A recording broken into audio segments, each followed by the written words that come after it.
Isn't it about time for somebody's favorite radio program? Yeah. 97.3 ESPN presents The Sports Bash with Mike Gill. When I'm driving, I got a guy on the radio who talks to me. I can't see him, but he talks to me. Now, live from inside the Ocean Casino Resort Studio, here's Mike Gill. Sports Bash live, 97.3 ESPN, the 97.3 ESPN free mobile app. What's going on? Happy Hour Friday, everybody. Hope you all had a great 4th of July. Mike Gill with you. Boy, oh boy, Phil took one on the chin yesterday. Kind of a rotten game to watch on the 4th of July. It was hot. It wasn't fun. Christopher Sanchez didn't have it. We'll dive into that. Buddy Hield traded. Nothing of significance by the time that pick comes around in 2031, a second-round pick for Buddy Hield. He's going to the Warriors. We'll do a lot of Sixers stuff today, kind of recapping what has happened in NBA free agency with the Sixers, all the moves they've made, and what it does for them moving forward and what could be next in the second week of free agency. We kind of forget that free agency started on Sunday, and it's not even a week later, and it already feels like everything is kind of dried up. But there's a lot of stuff still to do. We'll do that today as well, as you guys will listen through. We'll talk to Paul Hudrick, Austin Krell in the 5 o'clock hour, our sit-down in studio with him. You know, the Phillies tonight, and we're going to talk with Alex Faust from Apple TV Plus, previewing the Phillies and Braves, which is on Apple TV Plus tonight. They need a big night. Max Fried, a left-hander, will get the start for Atlanta. And it'll be interesting to see if you see Brandon Marsh in the lineup tonight. Brandon Marsh has not been hitting lefties this year. They've typically not played him in games when a left-handed pitcher has gone, but we'll end up, we'll see what happens. We'll see what happens tonight when that lineup comes out, if the Phillies end up putting Marsh in the lineup. And because this is an interesting weekend, all right? Let's kind of map it out for you guys real quick. Phillies with the loss yesterday. They did win the series 2 out of 3 against the Cubs. It was weird. Like, anybody else watch that game and think, man, this is the first time the Phillies have just like not been competitive in a game. And they said it during the broadcast yesterday. Like, the last time the Phillies lost by 5 or more runs or something like that was like April. It feels like they're in the game every single night. Like, they are always competitively in the game. Yesterday, man, it was not competitive. It just never felt like they were in the game. But they opened this series with the Braves 9 games up. So let's do a little math here, all right? It's Friday. Why not? Throw some numbers out at it. Get our minds. I'm sure many of you possibly overserved yesterday. Fireworks, all that good stuff, right? So let's throw some math at you on a happy hour Friday. What are you having on a happy hour Friday? Let me know, 609-403-0973. Kind of an extended 4th of July weekend for all of you out there. But 9 games up. If the Phillies sweep the Braves, they're up by 12.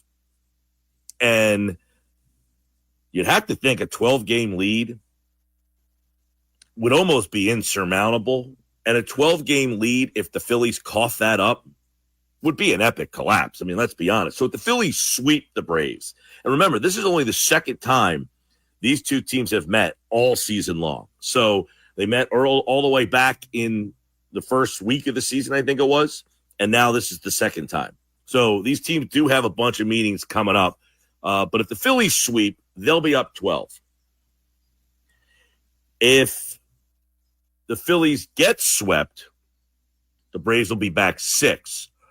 So the best the Braves can be heading into next week is 6 games back of the Phillies. 6 games with this Phillies pitching staff still seems pretty big.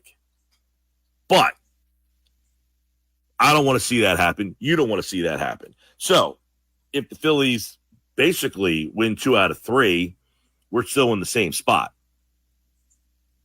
And if it goes the other way around, all right, they get 2 on you.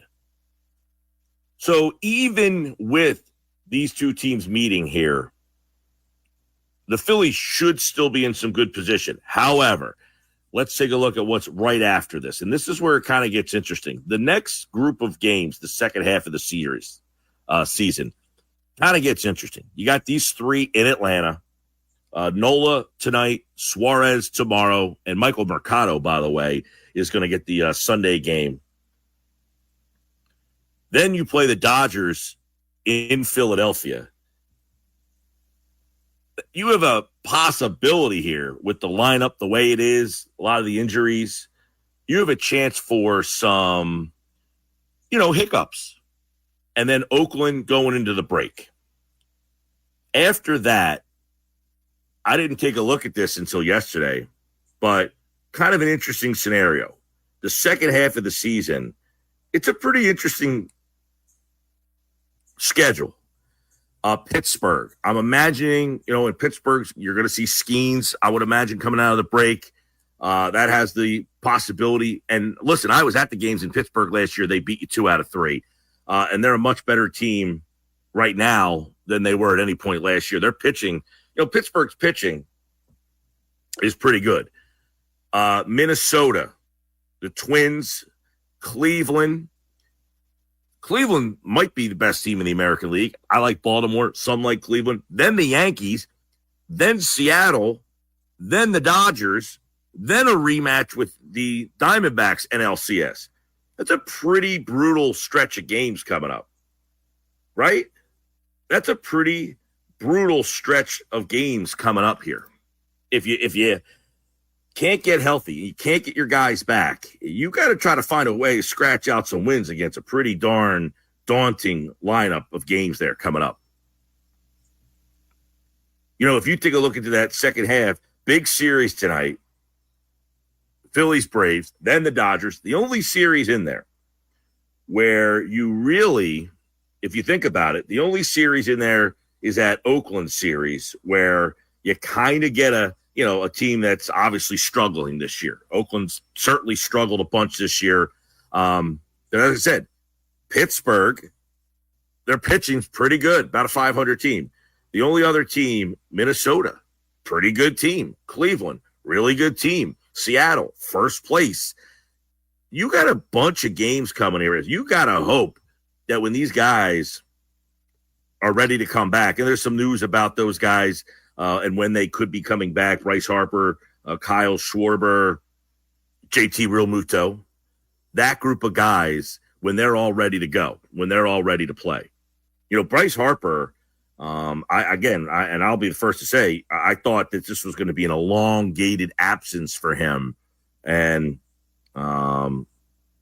it sounds as if he's going to be back before any of us could have hoped. Same with Schwarber. I didn't think the Schwarber one was as nearly as big of a deal as the Harper one, but Rob Thompson said the other day, or I guess he gave an update on all the players, and I think they said the Dodgers series before the Dodgers series, so they can get them back for the Dodgers series. Obviously, huge addition. We'll see if that's true, though. I mean, I don't think they want to rush these guys back. And look, that's why this is such a big series, in my mind. That's why this is such a big series, because if you can win this series against the Braves, that kind of keeps them off of you. It keeps the heat off of you. And it then allows you to be more, you don't have to rush those guys back. 609-403-0973, 609-403-0973, Sports Bash on a happy hour Friday. So that's the Phillies things. I wanted to start off with the Phillies. Yesterday's game, I mean, it's not even really worth getting into, honestly. I mean, they just didn't have it yesterday. Christopher Sanchez, who had pitched a 9-inning complete game shutout his last time out, he just did not have, his location was off. 7 hits, 3 walks. That's kind of uncharacteristic of what he's been. Think about this. Gave up 7 runs yesterday, and his ERA still under 3. That's how good Sanchez has been. I thought, by the way, Dominguez came in.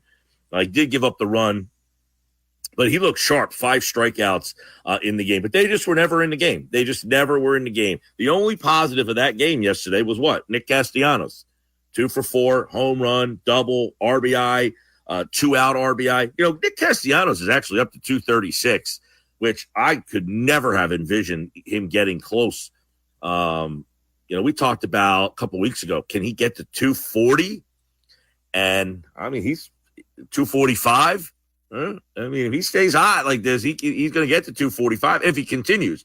The rest of the team just didn't have it yesterday. It just, I was joking last night with a buddy of mine. I said, who knows? They won the first 2 games of that series. Maybe they just enjoyed Chicago. It's a great town. It's a day game in Chicago yesterday. It was not set up well. So they do take 2 out of 3 there. But I do want to dive into the matchup here with the Braves a little bit more, because let's take a look at these 2 teams, right? And where they kind of sit. We're going to talk to Alex Faust at the bottom of the hour here to kind of compare these teams and where they are. But you think about Atlanta right now. Matt Olson, Ozzie Albies, Austin Riley.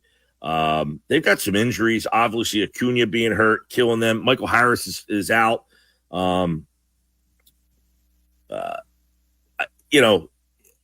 depth of this lineup, and Sean Murphy, the catcher, the depth of this lineup is just not what it was. And one of the reasons why the Braves were so good the last 2 regular seasons was their lineup depth just comes at you. And when you're playing regular season,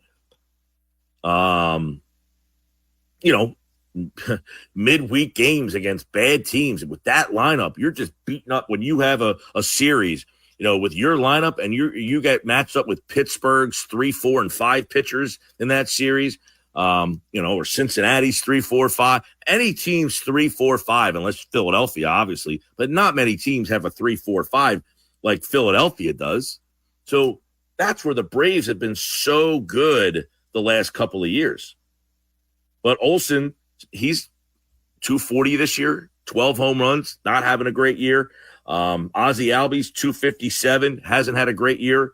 Austin Riley, 255, 10 homers. He hasn't had a great year.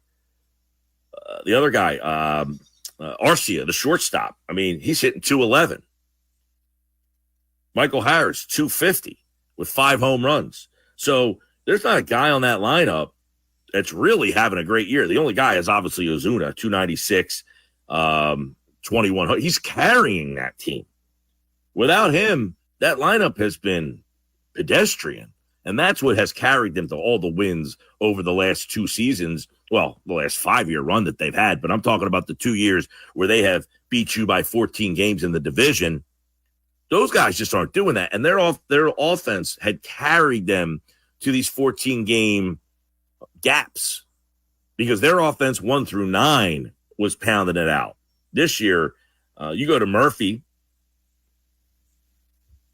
He barely played. He's only played like 30 games this year. But when he has played, he struggled. You took it about Acuna going out. The replacements, Duvall, Kelenic, they just haven't played. They just haven't done anything. It's much like the Phillies, though. When Trey Turner went out, look at Sosa came in and gave you something. Real Muto's been out. The 2 catchers have done a good job offensively. So what has helped the Phillies right now is the depth of their team. The Braves, the depth of their lineup just isn't what it was. Throw that into the fact that they lost Spencer Strider. Chris Sale's been awesome. Chris Sale is having an excellent year, and they're lucky that he is because a lot of people thought maybe he was shot. So Sale's been a lifesaver for them. Fried, who you'll see tonight, you won't see Sale in this series. Fried, who you'll see tonight, he's been solid. He's having a good year.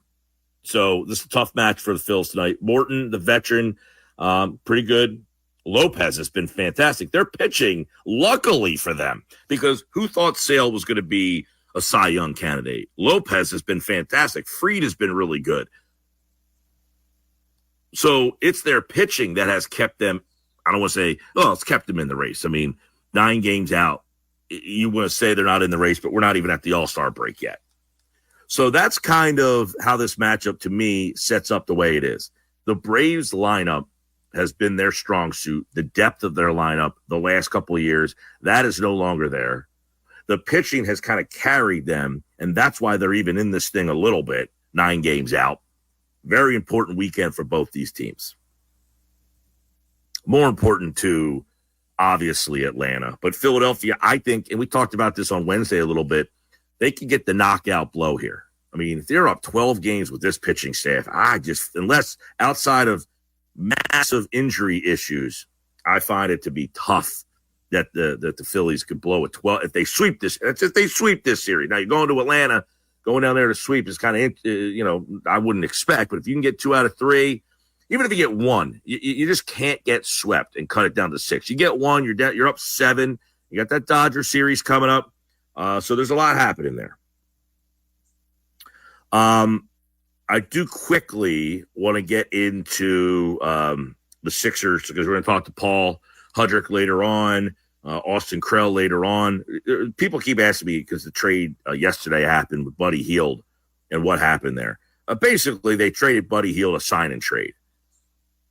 It was a sign and trade so that they can facilitate a trade, and they ended up getting a second-round pick for a guy they had no intention of bringing back. The pick is in 2031. So you're talking about, 7 years from now? And it's inconsequential. They just kind of did that. But I think it's an interesting trade for the Warriors, who let Klay Thompson go. Now, Buddy's not a great defensive player, but he can shoot it. You put Buddy Hield and Steph Curry together, it's kind of an interesting duo, don't you think?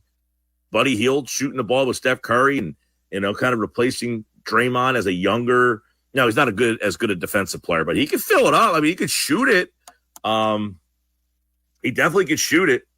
There's no question about Buddy Hield. When he gets going, he can get hot. Everybody's seen his 3-point numbers. We saw it in the game last year. He was 6 for 9 in that game against the Knicks in Game 7. That Game 7 against the Knicks last year, he went 6 for 9 from 3. I think he scored 20 points in 21 minutes. So, it's an interesting signing, no question about it. So what's next for the Sixers? I still haven't seen the Hard Knocks, which bugs me because I keep seeing a lot about it. I got to get access to it. I know. Just get the Max. $17 a month for HBO Max, which I'm going to watch 4 episodes of Hard Knocks. I guess I can cancel it at the end of the month. All right, whatever. So anyway, the Hard Knocks I definitely want to watch more. But the Saquon Barkley thing, that whole exchange there, and then A.J. Brown got involved, and he basically thought that, put a tweet out, and then the tweet got deleted that Barkley got disrespected. I don't know about that.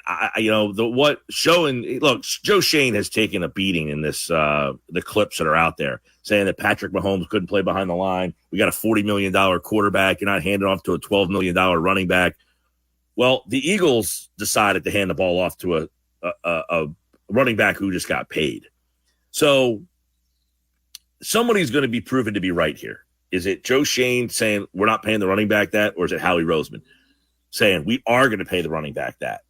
This is an interesting storyline as we are less than 2 weeks now before the Jets report for training camp. When do the Jets actually report? Jets training camp report. I know they early, the Jets do, because they are let's see. When do the Jets – is it the Jets that report early? I gotta look at the training camp dates for all the different team. Who's the first team? Is it Houston on the 17th? Whoever plays in that Hall of Fame game, they get in early. So Houston reports on the 17th, which is, let's say, the 5th. So, yeah, you're talking about just under 2 weeks from now when Houston the 13th, by the way, Baltimore reports. Baltimore on the 13th, which is less than 10 days from now. Today's the 5th, 13th. Yeah, you're talking about 8 days from now. Wow. So let's see. Got the training camp dates up now. All right. 16th, bunch of 16ths, 17, 13th. The 13th is the first one, Baltimore. Baltimore, the rookies report on the 13th, the veterans on the 20th. All right, so the 20th, I see one on the 19th, veterans on the 19th, 17th. Who's that? Houston.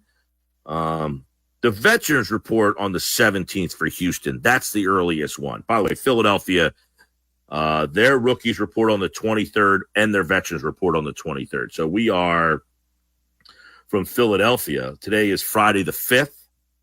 So 2 Fridays and then that Tuesday. So 2 more Fridays and then that Tuesday will be. So right after the All-Star break. The All-Star break is the 15th, 16th, 17th, 18th. The Phillies come back. By the way, the Phillies will be playing the Twins on the 23rd when they report. All right, Sports Bash Live, 97.3 ESPN, the 97.3 ESPN free mobile app. We are getting you ready for the 5th, kind of the day after. And with that, we got a bunch of stuff lined up for you. Coming up, I'm going to preview this Phillies series with the Atlanta Braves. Alex Faust from Apple TV Plus is going to call the action tonight. Yes, you got to have Apple TV Plus. No, I do not have Apple TV Plus. I didn't realize they had another game on Apple TV Plus. I don't know I can't figure out how to even get the free trial for it. So I don't know. I'm kind of, I've resigned to the fact, but I'm going to try to figure it out for tonight's game. So Alex, he's got the call tonight with Ryan Spilborghs is the analyst tonight. Ryan Spilborghs, by the way, who is the analyst for I think he does the Rockies during the year, but for Apple tonight, he's the Apple TV a Plus guy there. I thought did he play for the Phillies? Spilborghs, did he ever play for the Phillies, or they tried to get him, or there was an interesting story with him, but he's on the call tonight for the Apple TV Plus game. In the 3:00 hour, we'll take a look at the NBA with Keith Smith. Paul Hudrick is going to update us on all the Sixers stuff. We'll take a look back at the week that was for the Sixers, getting Paul George, Andre Drummond, Eric Gordon, bringing back Oubre, and then the extension or the new deal for Tyrese Maxey. Football at 4 with Moshe, and then in the 5:00 hour, a full hour with Austin Krell. We'll get his thoughts on the Sixers, what they've done, what could be next, and then how close the gap is between them, New York, and Boston. So that's what we have coming up here on the Sports Bash Live on a happy hour Friday. It's funny, I just got a text message. I'll read it verbatim to you guys here. I need a beach beer recommendation. I'm at the liquor store.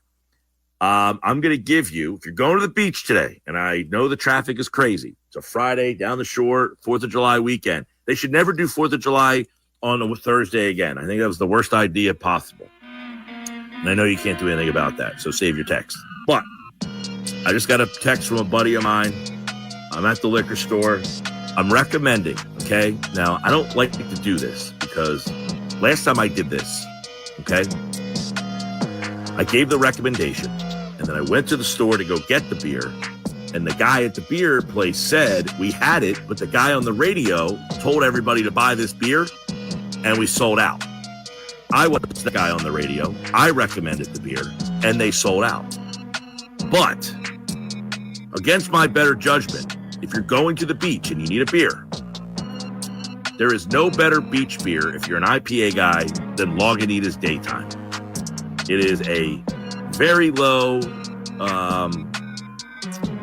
alcohol content, so you can enjoy yourself on it's like a Miller Lite or Bud Light or Coors Light of IPAs, okay? It's just a light, refreshing beer, but it has that IPA zip to it at the end. So that would be one. But don't do me a favor. If it's the last one at the store, save it for me, okay? That's all I ask. And another one, if you like a lighter IPA, there's a beer called High Low. It is the lighter version of the High Lie. Comes in an orange and green can. What else I got for you here today? I'll have to think of a couple more, but that's my start for you guys. Okay, it's Happy Hour Friday. I gave you a couple beach picks. Some people like Slightly Mighty from Dogfish Head. Not my favorite of the lighter IPAs, but I know a lot of people who do like it because it's a little bit light, refreshing. It's a good beach beer. It's just not my speed. Trying to think of something that's a little lighter for you guys. And if you could find, try to find a local one here that I can throw out there for you guys.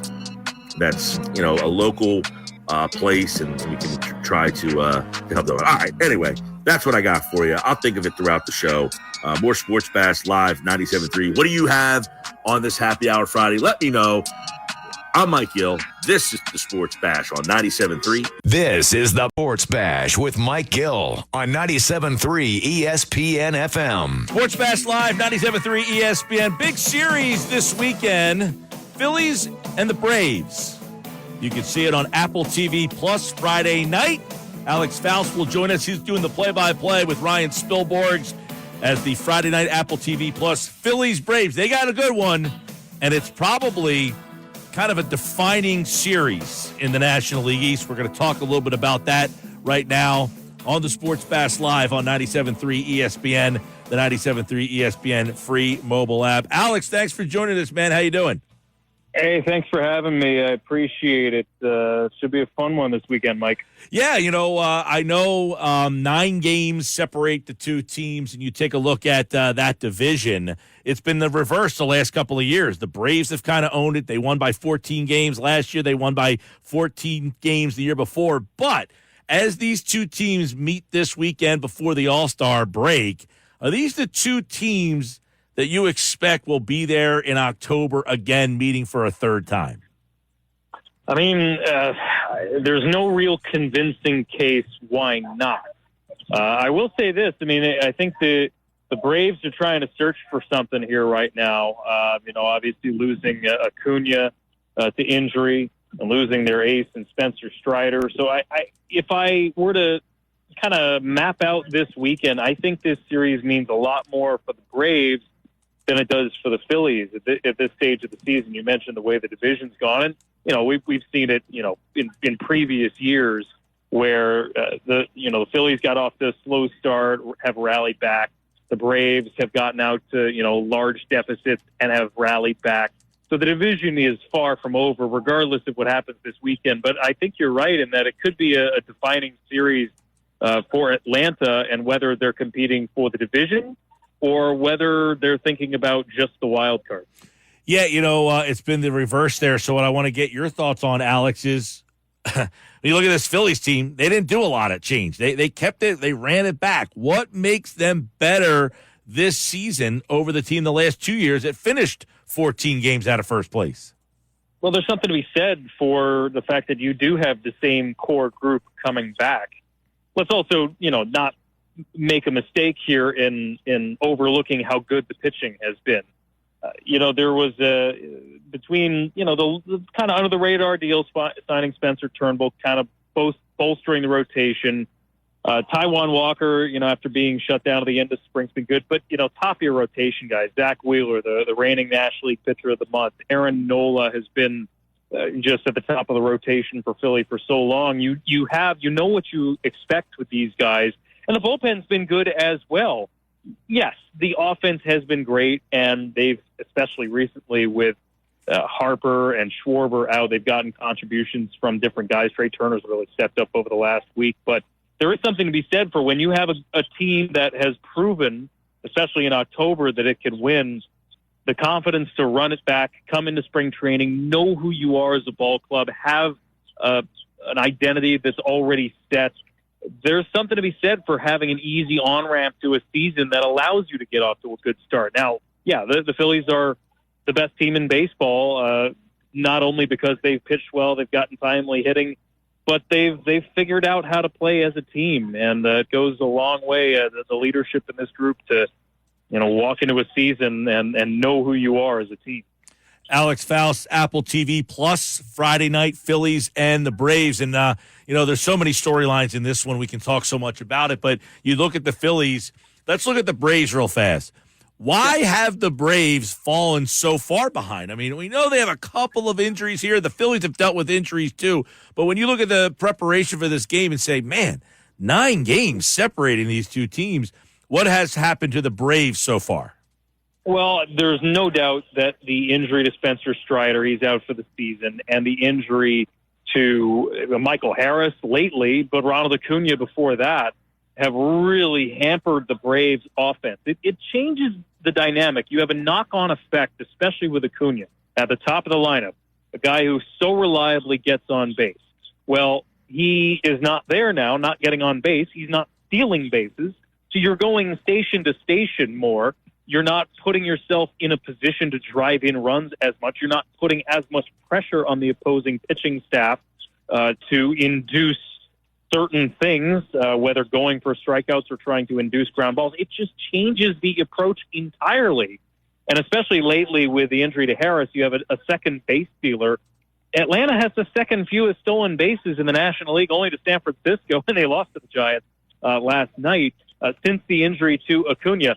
Beyond that, the offense has suffered, especially the bottom portion of their order. Last year, 6 through 9. Remember how good that Braves team was? 1 through 9. Well, 6 through 9 this year. They're hitting 218 at last check. Last year, that was at 256. It's just a huge difference when you're talking about lack of pressure at the leadoff spot and then lack of production in the bottom half of the order. I don't think the pitching has been as much of a concern, even though they are missing Spencer Strider, obviously. But the offense has been a major story for the Braves. Already, they have more games this season where they have where they have scored 2 runs or less this year. Already more games like that than all of last year combined. So there is a serious offensive rut that this team is in. Well, you're going to get a good one, Nola and Max Fried. I mean, when you look at the pitching matchup there, the Phillies have Nola, Suarez, Michael Mercado, who we saw against the Cubs make his debut the other night. But the Phillies, their pitching just keeps coming at you with the top 4 guys, Nola, Suarez, Wheeler, and now Sanchez. We were discussing, Alex, before you came on, at what point does Sanchez can't do anymore to show that, hey, I belong in that conversation for a playoff start too? We know the 4th guy generally only gets 1 start, but, I mean, they have 4 guys who all deserve playoff starts, and now Mercado's pitched well, Spencer Turnbull is pitching well. But I would imagine if you take a look at what surprised the most about the Phillies, the depth of the pitching has got to be up there. Yes. That was a big question, no doubt, coming into the year, was not the top end, but the depth side of the equation. And that's what you want going into any postseason, right? The ability to change things up as needed. The way postseason pitching works anymore, especially with a short division series, right? You only need to put in Sharpie 3 starters. Well, then you have a couple of long guys in the pen in case of emergency or in case you just want to use your best guys. And then the back end of the bullpen has been solid, too. I know they haven't been able to use Hoffman and Alvarado much lately. I know Hoffman pitched last night. Alvarado hasn't seen a save situations since June 11th, which is kind of crazy to think about. So this Philadelphia pitching staff, the way things line up for them, I think it's a bigger story than even the top end of the offense. And as good as the offense has been, you need to have good pitching to win in the postseason. And they're certainly showing not only the top end, but also, as mentioned, their depth. Alex, you mentioned the injuries and what it did to the Braves, not having Ronald Acuna and him having it at the top of the lineup. Are you surprised that the Phillies have persevered without Turner and then Real Muto and now have kind of, they've expanded their lead in the division in the short time without Harper and Schwarber? Well, I think they were fortunate in a way that the injuries all didn't happen at once. Turner went down, obviously, with the hamstring injury in May. Real Muto has been out for a while. And then only recently Schwarber and Harper have been out. So, yeah, maybe if the injuries were more severe to Harper and Schwarber, then we'd have an interesting conversation about, okay, how will they fare over the long haul? But the fact that Turner has bounced back and produced right away, I mean, he's having a great week. He had the tying and go-ahead runs that he produced on Sunday. Then he had the 2-homer game last night. I think they're a little bit fortunate in that all those injuries didn't happen at once. But let's also be clear, the way that this Phillies lineup was built is also a reflection on how deep they've become even offensively.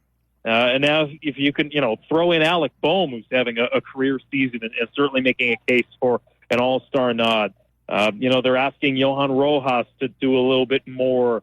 If you just get a few more contributions from the bottom end, I mean, let's also be clear. Like, there's nothing to complain about. You have the best run differential in baseball.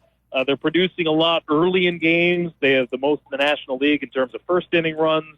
This team finds ways, and there's a reason why they've become such a juggernaut this season. Yeah, it's been a fun year so far, Alex Faust. Apple TV Plus is where you can watch the game on Friday night, and we're taking a look at that matchup between these two teams, and you take a look at all the different things that have happened so far and where we are when they get to this weekend series. Kind of an interesting one. Like, the Phillies win this series, you could go to the All-Star break, and the Phillies, could be double digits up. If the Braves can win this series, it should set up for an interesting second half. So, Alex, do we look at the second half where you think the Braves can catch the Phillies, or is it a fait accompli that the Phillies finally are going to get this NL East?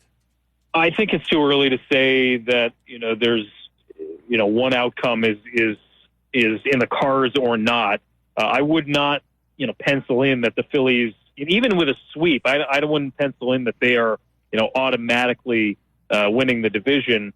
But put this way, you take a lot of pressure off yourselves in the second half, and it'll make it really interesting to see what Dave Dombrowski and the front office want to cook up in terms of any sort of moves at the deadline. I mean, this is a good team as is. How much tinkering do you want to do? As I said earlier, I think this series does mean a lot more to the Braves, who are trying to maybe send a message here against a Phillies team that, for the first time in a while, they're looking up at in a big way here. But also, can this Braves team change the way that they play a little bit? They've struggled with runners in scoring position. If they do get those opportunities over the weekend, can they find ways to drive in runs? Can they rely on the pitching staff that they have with Fried at the top here? Chris Sale obviously has put together a great year. I find this series interesting in a lot of ways, not only because of the division race, but also the message it could send. They're going to play 7 times in a 12-day span in August. That, to me, will determine the division. I think this weekend will be fascinating, and I want everybody to tune in, but I don't want to mischaracterize it as determining the division when we're just before the All-Star break. Yeah, I know. When the Phillies and Braves get together, everybody's tuning in because the Phillies love watching this matchup. The thing has turned into a great little series. The theater of the Braves being 14 games, the exact number 14, 2 years in a row. The Phillies kind of dominating those series, especially in Philadelphia. That has turned into a whole story as well. So this one should be fun. But, Alex, the National League has been kind of a mess with the Phillies, Braves, Dodgers. I guess you could throw the Brewers in there. Are those the 4, or is there somebody else you like? I mean, if you're just doing a cursory glance at the standings, I think you'd have to say, especially with the way the Cubs were expected to be a lot better than they've been. Cincinnati got off to a terrible start. The wild card picture, I think, is more the mess than anything else here. I think St. Louis has been, I don't want to say a pleasant surprise because they were expected to kind of be in the mix, but they're a stronger team than perhaps we had thought they would be. How about the Mets and their comeback? They were left for dead about a month ago, and their resurgence has been a lot of fun to watch, and they're right in the mix here. I think the big question for Atlanta is, if they don't win this series, do they sink to a place where they're fighting for their playoff lives? And if the Phillies, get, let's say, for instance, the Braves sweep the Phillies, is that a message sent with, a potential rematch for October here lining up and how that might transpire? I think that's where my head is at more than anything else. Realistically, the wild card picture, I don't see the Braves falling there, but man, if they don't get their offense in gear, they're not that far up on that cut line, all things considered, and that's why I do think for the Phillies, it's an opportunity to really put a scare into this Braves team that may change the way that they approach the trade deadline. Yeah, and try to stay afloat in a playoff race as opposed to thinking they're comfortable making it and have their sights set more on how they tinker for October. Alex, obviously Phillies Braves Friday night, Apple TV Plus. You get those games on Fridays. You get a chance to see a lot of teams throughout. What's the best team you've seen this season? I think it's the Phillies. Yep. I had them early in the year. I did a game for Fox Sports early in the season. It was the first matchup against the Braves, and just kind of follow them from time to time. Like every time you look, they're doing something special. Now, I'd have to agree with some folks I've talked to around the game who feel there is no one standout team that is far and away the favorite. A lot of folks were pointing to the Yankees at the beginning of the season. I think their recent fall off is proof positive that even a hot team and a hot start, they've run into a bit of a wall with their production offensively. The Phillies are as close to a favorite in the National League. They have the best record in baseball, so why wouldn't you say that they're the best? As much as the Dodgers are 20 games over 500, they've survived pretty well without Mookie Betts, obviously. But they've got some interesting flaws that I wonder if they'll be exposed again come October. And then it's a question of what these teams that are comfortable enough. Baltimore still needs pitching. They've got a whole bunch of injuries to their pitching staff. I'd be curious to see what a team like Kansas City does. They're right on the bubble, but I don't think there's really been a huge challenge from anyone else in the American League wild card. As far as the National League goes, I agree with you. It's a complete mess. What do you do if you're one of these teams that's just below the cut line and you're hovering at 500 or a couple games below? You can't, in any conceivable fashion, say you're a contender. You want to go all in. You want to buy. Well, how much, Alex, how much is what like Arizona does last year, tinker with you, where they won like 85 games and you're like, we won to the World Series. So I guess those teams are in such a conflicting situation. I think it changes the mindset completely. I think the last 2 years, really, where you've seen these wild card teams go deep into October, it's changed the dynamic where postseason baseball really was a battle of strength on strength for so many years. And you saw very few shocking surprise stories, Cinderella stories go through. Now it's almost, and we'll see, if we get 3 years of the same, then we'll know that this is more than just a couple-year blip with this format. But I'm convinced that this new format has turned it into more of a tournament, like the Stanley Cup playoffs in the NHL, where just make it and you've got a shot. Especially with the short nature of the wild card series. You only need, in theory, 3 starting pitchers there, 3 starting pitchers in the division series. You figure things out if you get to the championship series. I mean, it doesn't take much anymore. You don't need to have a rotation 4 guys deep to make a postseason run. If you get hot at the right time, if you hit the long ball at the right time, you can win in October. It's totally changed the way, and front offices will admit this too, it's totally changed the way that they prepare for playing in October. Alex Faust, Apple TV Plus. It's the Phillies and the Braves. Should be a fun weekend, 4th of July weekend. Everybody down the shore getting ready for the matchup, and Alex will have the call for you Friday night, Apple TV Plus. Alex, good catching up with you, man.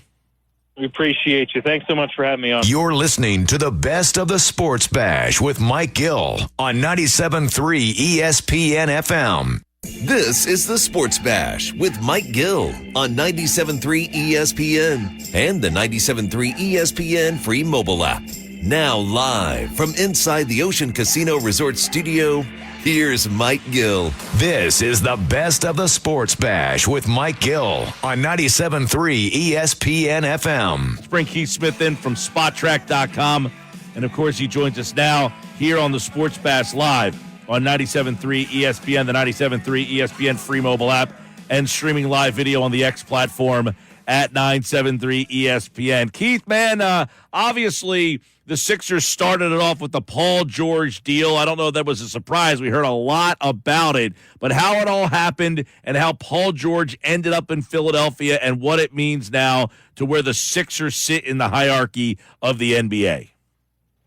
Yeah, huge for them, right? You went all in a year ago on this plan to keep the powder dry, go into this summer with cap space and come away with another star player in a rebuilt roster around Joel Embiid and Tyrese Maxey, and that's what they've executed on here. This has been a really, it was a long year last year, I get it, but, so far, so good. They've got a few more roster spots to fill out, but, they've done a really good job. Paul George obviously being the big one, but I thought they've had some nice depth additions around him as well to add to Embiid and Maxey. So all around, good summer for Philadelphia so far. Yeah, let's, Philly obviously has had some really good teams. We're always talking about they're right there, and it's all about Embiid's health.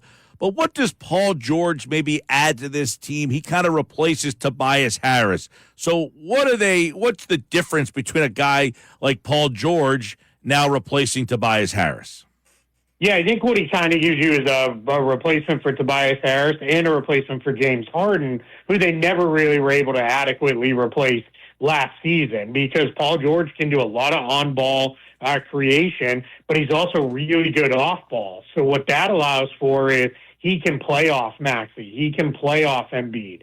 He's a really good spot-up shooter. So this is a guy who can do, quite a bit, of different stuff, where it's not going to be, all right, we got to carve out 20 possessions a game where he's got to be the guy and we need to let him run it. Now it's going to be an upgraded version of Harris, but with some of the ability that Harden has to create his own looks and create for others. And that's big. I thought for them, too, going kind of with the right in the middle guy. You have the center, you have the point guard. Now you've got the wing with size. That just makes building out the rest of the roster that much easier, because George can swing and play a lot of different positions, really kind of 2 through 4. Keith Smith, SpotTrack.com, covers the NBA, looking at a lot of the Sixers moves here. But Paul George starting off in particular here, where he kind of steps in. 34 years old. He's had some injury issues, and obviously nobody can predict what his injury future. But do you look at a guy, he's a 9-time All-Star. It's funny, we were talking earlier in the show. He said, look, if Mikal Bridges went to Fresno State and Paul George went to Villanova, you'd look at these two players completely different. But I think because Bridges is from the area, very popular, went to Villanova, not an all-star player. So when you look at those two additions, is Paul George still playing at that all-star level? Or when you look at some of these younger guys around there, is he kind of fading back to them?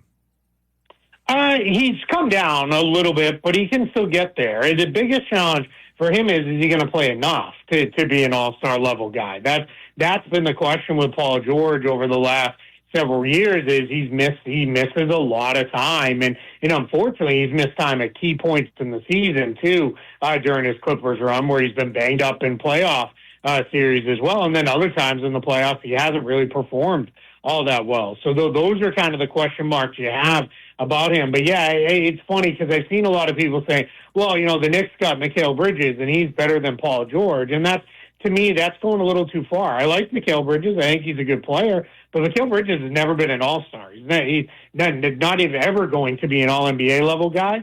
Paul George may not be all-NBA level anymore, but he's still a guy who can make an all-star team and still perform at a very high level. He'll be the third guy here, too. I mean, I know he's not where he was in Indiana. He's certainly not where he was at Oklahoma City. He was fantastic his last year in Oklahoma City. But as a third player and not having to be the guy in L.A., I guess he was the second guy. He fits in between Maxey and Embiid. One of the problems, Keith, over the years you and I have discussed is when Embiid leaves the floor. Drummond was here before. Does that cure a lot of those problems?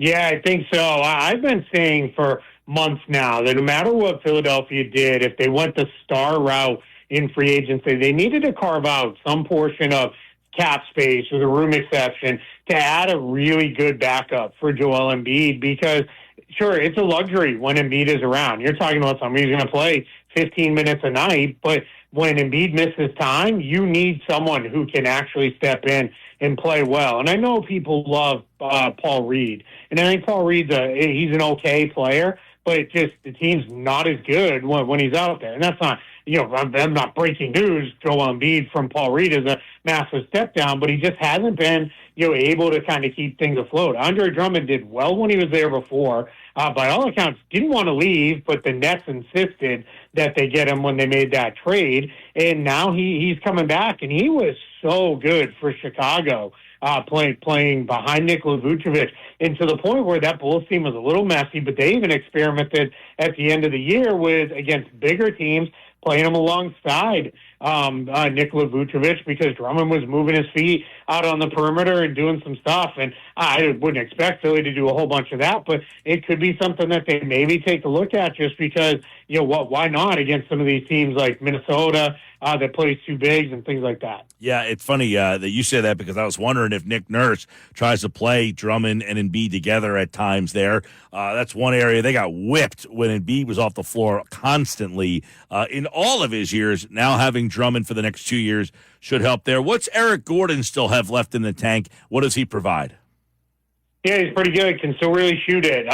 His big problem in Phoenix was there was a lot of mouths to feed. So when he was on that team, it was basically go stand in the corner and it'll eventually come your way. I think on second units, what Nick Nurse is going to have to balance a little bit here is you got to make sure Eric Gordon gets enough touches to get in a rhythm and not just be somebody who is just standing, outside, and that's all he's kind of doing. You need to really put him in a position where he is going to get touches and he's going to be able to, get enough shots up that he's in rhythm. But that's tough to do because you already have George, Embiid, and Maxey, and then Kelly Oubre is a guy who also needs shots and touches. So that's going to be a little bit of the balancing act, but I think Eric Gordon will be okay for them. He's also shown a little bit more playmaking, which is an odd skill to kind of develop this late into his career, but we have seen him do some of that as well. So those are the three new pieces. They obviously bring Maxey back. What's next? What other move can Daryl Morey? So, Keith Smith, you're watching from afar. You're wondering what Morey's going to do. He obviously has spots he still needs to fill. They don't really have a 4 type of player on this team. So what in your mind, as you're trying to get in that, I don't want to ask anybody to get in the mind of Daryl Morey, but if you're trying, what do you foresee them still being able to do here? Yeah, let's see. So they've got about $9 million in cap space as things are structured right now. That would mean Paul Reed is waived and it moved on, or waived, and I mean you could re-sign him too. But as it stands right now, about $9 million in cap space. There's another kind of alternate path where they could keep Paul Reed and trade Paul Reed in a deal to bring in somebody who makes just shy of about $15 million. A lot of people are getting excited about a guy like Dorian Finney-Smith. That would make sense. Now, that would hard cap you at the first apron. And I know some folks may be like, I've heard all about this, but we just use cap space. Like, there's no way we could be, who could care about that? But the issue for Philly is you're using all this cap space up because Tyrese Maxey is getting $22 million over his cap hold. So once you do that, after you've used up everything, then you throw him on for $22 million. That first apron could become a bit of a challenge just because of the uniqueness of the way Philly's offseason is structured. So I think we're in a place where they still have some options to fill things out, but we're starting to get close to probably a more final formed roster, probably another, I would say they still need some forward-sized guys. With this group, most of the other guys are wings and guards, or they've got a couple centers. So let's see what happens, because we are starting to run a little low on some of those kind of players.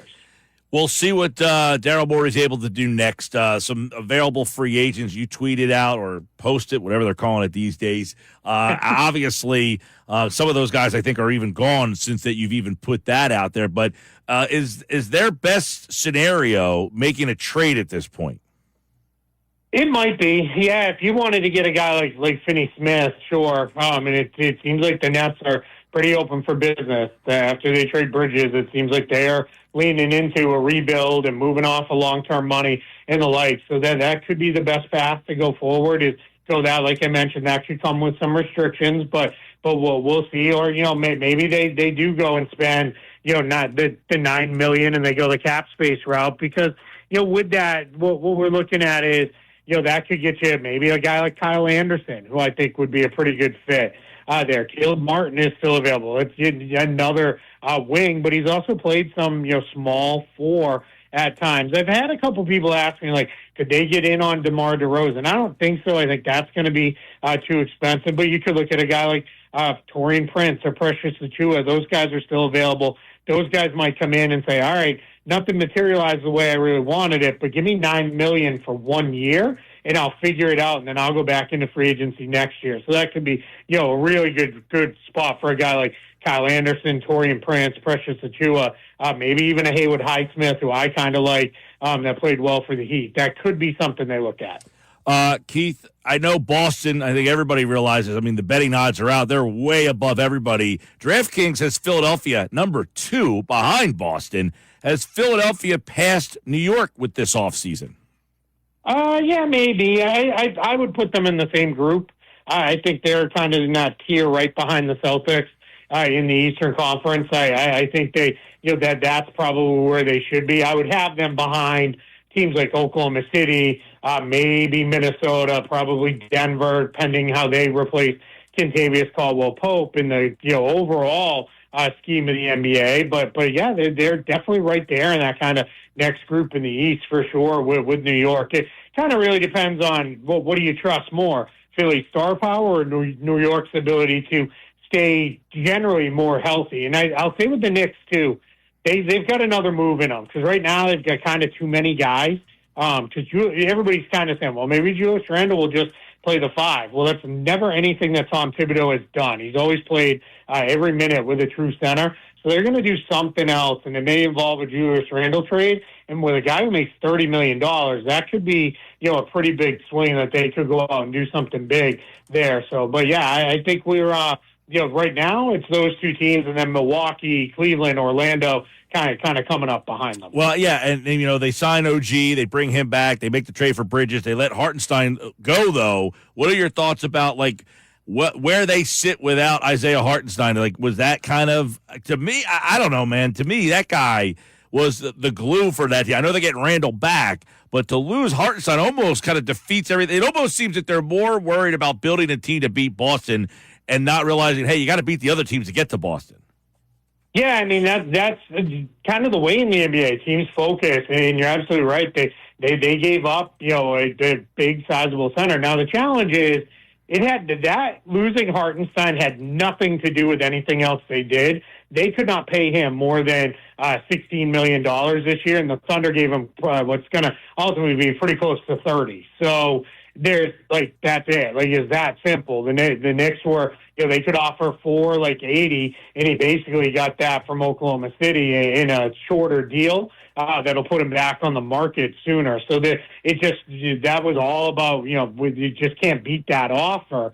But yeah, they've got to do something else at the center position because right now the only center that they have on the roster is Mitchell Robinson, and Mitchell Robinson's a guy who gets hurt a lot. We talk a lot about Joel Embiid missing time. Well, Mitchell Robinson rivals Joel Embiid and probably misses even more than he does. So that's, you got to figure out something there. But that's where I think if they're comfortable with playing OG Anunoby and Mikal Bridges as their forwards, which I don't know why they wouldn't be, I think that's where you could see a Julius Randle trade kind of loom large for them going out and getting someone. And I'll also say this, the Bridges trade, I know it's been agreed to and announced, but it's not done. They could always expand that, get into a bigger deal where they rope in a third team or something like that and bring in somebody that we're not thinking about right now today.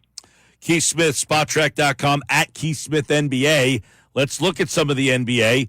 Let's start with Klay Thompson and everything that's happened there. He ends up in Dallas, 3 years, $50 million, the way it ends in Golden State, and what that means for Dallas now. And do we think Klay Thompson still has that, is he that big three type of player for them? Yeah, first I'll say it's a little sad to me that, this is how it went down. I thought it was really telling. Richard Jefferson on TV said last night he worked their Christmas Day game, and he could tell Klay, who he played with the Warriors, was down, and he went over to him and said, hey, keep your head up. You'll figure it out. And he's like, it's not about that. He's like, they just won't pay me my money, man. They don't want me here anymore. So, that was at Christmas.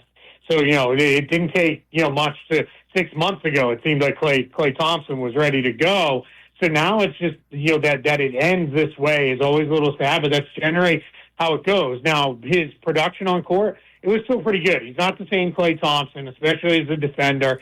He was one of the most versatile, best all-around defenders. Draymond Green gets all the credit for everything the Warriors were defensively, but Klay Thompson was just as big a part of that because those two guys could cover anybody. He can't cover the quick, speedy guards anymore. So he's not going to help Dallas's defense very much. They probably downgraded, but he's a better shooter than anybody else that they had on that roster still at this point. So he's going to live off kick-out passes from Luka Doncic and Kyrie Irving. And the question will be, all right, we're putting a lot on Derek Lively, P.J. Washington to pick up for these guys defensively, or we're just going to try to outscore teams. So I like the addition for Dallas, but I am a little bummed out that it ended that way for the Warriors. Yeah, you're right. I heard that Richard Jefferson story and said, my gosh, you almost wonder if he was checked out, all of last year. And is there can he kind of be reborn down here in Dallas? Yeah, I mean, it's certainly possible. I think what happened with him was started the year in a really horrible shooting slump.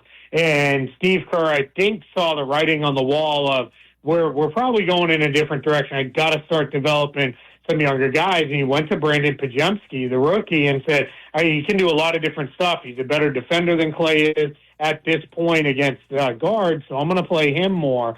And that's where he leaned into. And then I think he got to the point where they just could never get it back for Klay. They could never get him back fully the way it was. And here we are. So, yeah, I mean, comes in with a better mindset. Yeah, he's always been kind of a rhythm guy, a guy who's a confident shooter. So as long as he's got that going on, yeah, we'll see. I mean, it was so funny. I saw these people saying, like, Klay Thompson's, a minimum guy now. And it's like, that's absurd. He still averaged 18 points and shot like 38% from three. Like we don't need to go all the way to guys aren't amazing or stink. Like there's a lot of room in between there.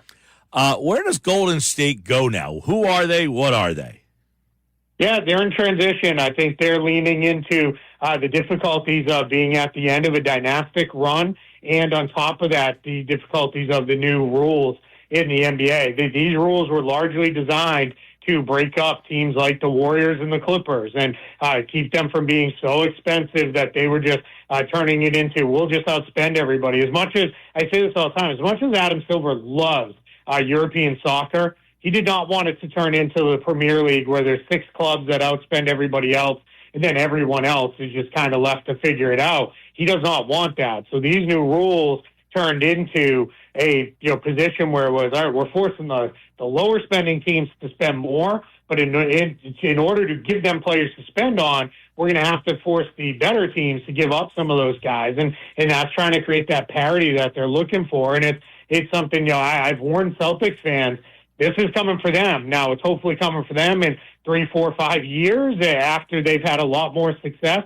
But this is just going to be how it is in the NBA for a while, that if you get to be that level of expensive, you're going to have to then go through some pain on the back end as it all breaks up. That's it's chilling to kind of hear that as these teams try to figure out ways around it and they just can't do things the way that they maybe want to. Orlando, Kentavious Caldwell-Pope, we're talking about guys who moved. He was in Denver. Denver just says, all right, I guess, is this one of the teams that kind of got the squeeze there? And Caldwell-Pope goes to Orlando, who was an interesting team last year.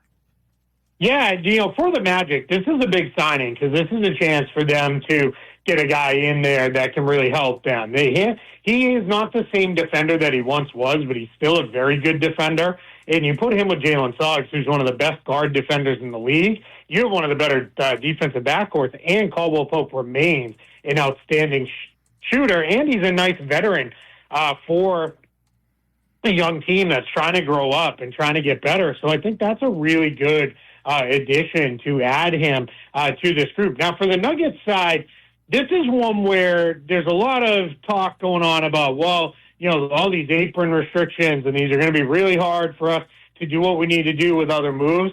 To me, that what you're seeing some groups do is use that as an excuse for not paying players. And for the Nuggets, as I put it, I don't want to hear anybody who's involved in the Walmart family tell me they don't have the money to pay guys. Like, come on now, you basically print billions of dollars every day. Like just pay your guy and get him back and go forward with that. And they just didn't want to go to whatever the numbers were going to be for Kentavious Caldwell-Pope. That's a little bit of, the Clippers with Paul George, this whole, well, we couldn't go to 4 years because of the apron and all that. Well, that part doesn't make sense because in 4 years, James Harden won't be there. Kawhi Leonard's contract would expire. You would have had Paul George and not a whole lot else, and you would have been fine with the apron. So I think some of these groups are using some of this as a little bit of an excuse, and we're seeing the Clippers, I think, did an okay job of rebounding and adding talent in to kind of replace Paul George as best they could. But it seemed like the Warriors and the Nuggets, they haven't done enough to replace the guys that they lost because the Warriors also lost Chris Paul. So really big transition coming for some of those teams in the West. What's going to happen with Lauri Markkanen? Yeah, the Jazz right now, they've become the team to watch in the league because everybody is still kind of sitting there. Danny Ainge and Justin Zanuck, their front office leader duo, came out and said, hey, we're going big game hunting. We're going to get a star, this summer. But then always kind of caveated with, and if we didn't, we've got a lot of other things we can do too.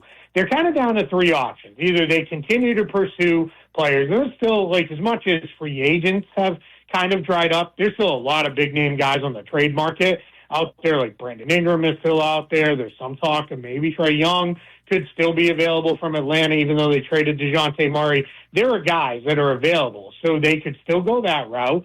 They could use a whole bunch of their cap space to renegotiate and extend Lauri Markkanen's deal, which would give him a much bigger number this year, and then would add years on to his deal going in the out years. Or they could, which is a very Danny Ainge thing to do, flip it entirely, trade Markkanen for a boatload of picks and say, hey, this draft that's coming up with Cooper Flagg and Ace Bailey and Dylan Harper and VJ Edgecombe, guess what? We're going to be in it all full, and we're going to be in it with 4 first-round draft picks. I really don't know what direction they're going to go, but they're the team to watch right now. DeMar DeRozan, what's the read there? Yeah, he's leaving the Bulls. That much is clear. He has basically told everybody, I'm done. And it sounds like a lot of his reason with being done with the Bulls goes back to them trading Alex Caruso. That was, for him, was, all right, we're going in a different direction. We're not trying to win here. I want to go. So the problem is he's a free agent, and the destinations for him are not great. Unless he and Utah want to link up, or he wants to go to Detroit, we're about out of cap space teams, and that's going to be hard. So maybe there's a sign and trade, but there was news today that DeMar DeRozan has kind of let it be known, hey, if I have to play for the mid-level exception this year for enough money to fit a team in under the apron or something like that, I'll do it for 1 year, and then I'll figure it out in free agency again next year. And that's not a bad path, because DeMar DeRozan can still really, really play. A lot of Sixer fans wondering if there was a way they could finagle that. That would probably be a lot of gymnastics.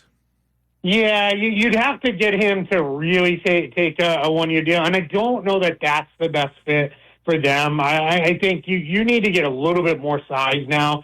I think you've got between George and Oubre and Gordon, you've got kind of a lot of wing-ish players. I would like to see them go with a little bit more size at the forward spot, just so they can balance things out. And the problem with DeMar DeRozan too is, we already talked about it, you got to have enough touches for everybody. Now you're getting into a guy who's not very good away from the ball, and that gets really messy very quickly if it's, hey, just stand over there, because teams are just going to say, well, he's not going to shoot three-pointers, so we don't need to guard him, and that can just mess everything up for everyone else. Yeah, I also get leery of these older veteran players and stockpiling them. That doesn't seem to have been working over the years of teams saying, wow, we got this old guy and this old guy and this older guy. That doesn't seem to be a recipe for success.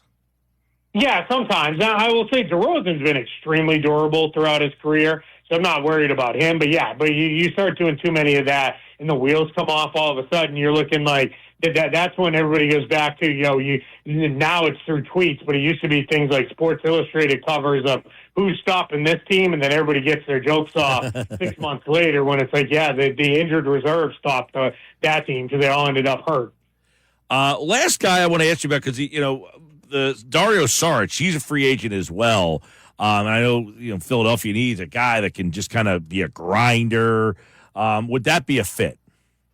Yeah, absolutely would be. Now, it's funny, you bring him up. Hit a triple-double today for Croatia in the Olympic qualifying tournament. They crushed Slovenia and Luka Doncic. Croatia went out there and beat them very handily behind Dario Saric and then old friend Mario Hezonja, who's still kind of toying with the idea of making a run back to the NBA. But Saric was terrific in that game, did a lot of different things. He could definitely be a team or a player, rather, could come back and help. He's a free agent. He's probably not going to break the bank. So he's definitely somebody where it would be almost kind of funny where it's like, man, this guy just never pops the way we hoped for the first time around, and now he comes back and he could be a really integral rotation guy for a team like Philadelphia. He'd be a wonderful addition for them. There's a guy. I actually like Joe Ingles a little bit. I know you see him a lot down there in Orlando, Milwaukee. I feel like he's the kind of guy that Philly never has. Just a pain in the ass grinder. Always seems to be open. Just knows his spot. I feel like that's the player they always lack. Yeah, no, his benefit at this point is he kind of has gotten to be a guy who can kind of help young teams grow up a little bit. That he was huge here in Orlando. Every single member of that organization will tell you how much they loved him and how much they would love to have him back. So they're not ruling that out by any means. As they just kind of they're more or less running it back by adding Kentavious Caldwell-Pope because they re-signed Mo Wagner, re-signed Goga Bitadze, re-signed Gary Harris. They've now done a renegotiation and extend to keep Jonathan Isaac in the fold.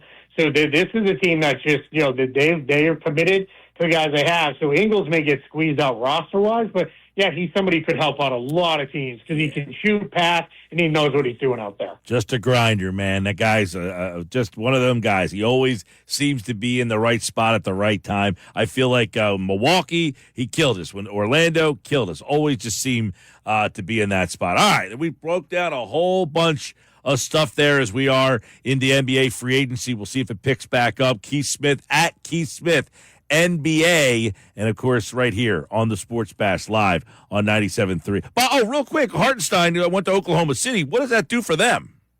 Oh, huge. Now they've got a guy that can match up with Jokic, and they can play big against teams like Minnesota if they need to. That's a fantastic addition for them. And I'll say very quickly, a lot of people are like, I don't know, wasn't the key that they could go small with Chet Holmgren and becomes a matchup nightmare? Guess what? You can still do that. And now you have the big fella who can kind of hold your own against the bigger teams. You should help their rebounding and interior defense, which were major sources of weakness for the Thunder.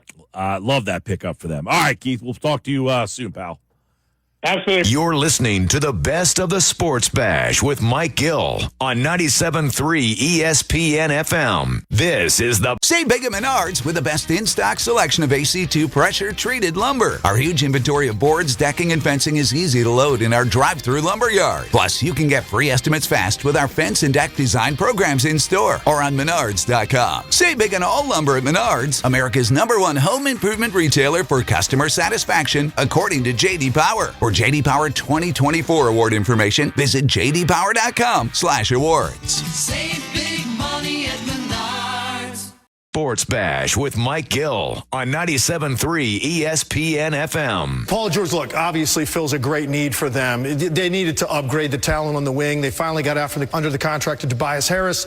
Again, it's going to be different now in trying to find that blend with Tyrese Maxey, Embiid, and Paul George in terms of how they're going to run their offense. But Paul George, no question, answers a huge need in the regular season because you can almost pencil it in. Joel Embiid, at some point, is going to miss 15, 20 games this year. This helps you survive that. Their record wasn't very good last year when Embiid sat.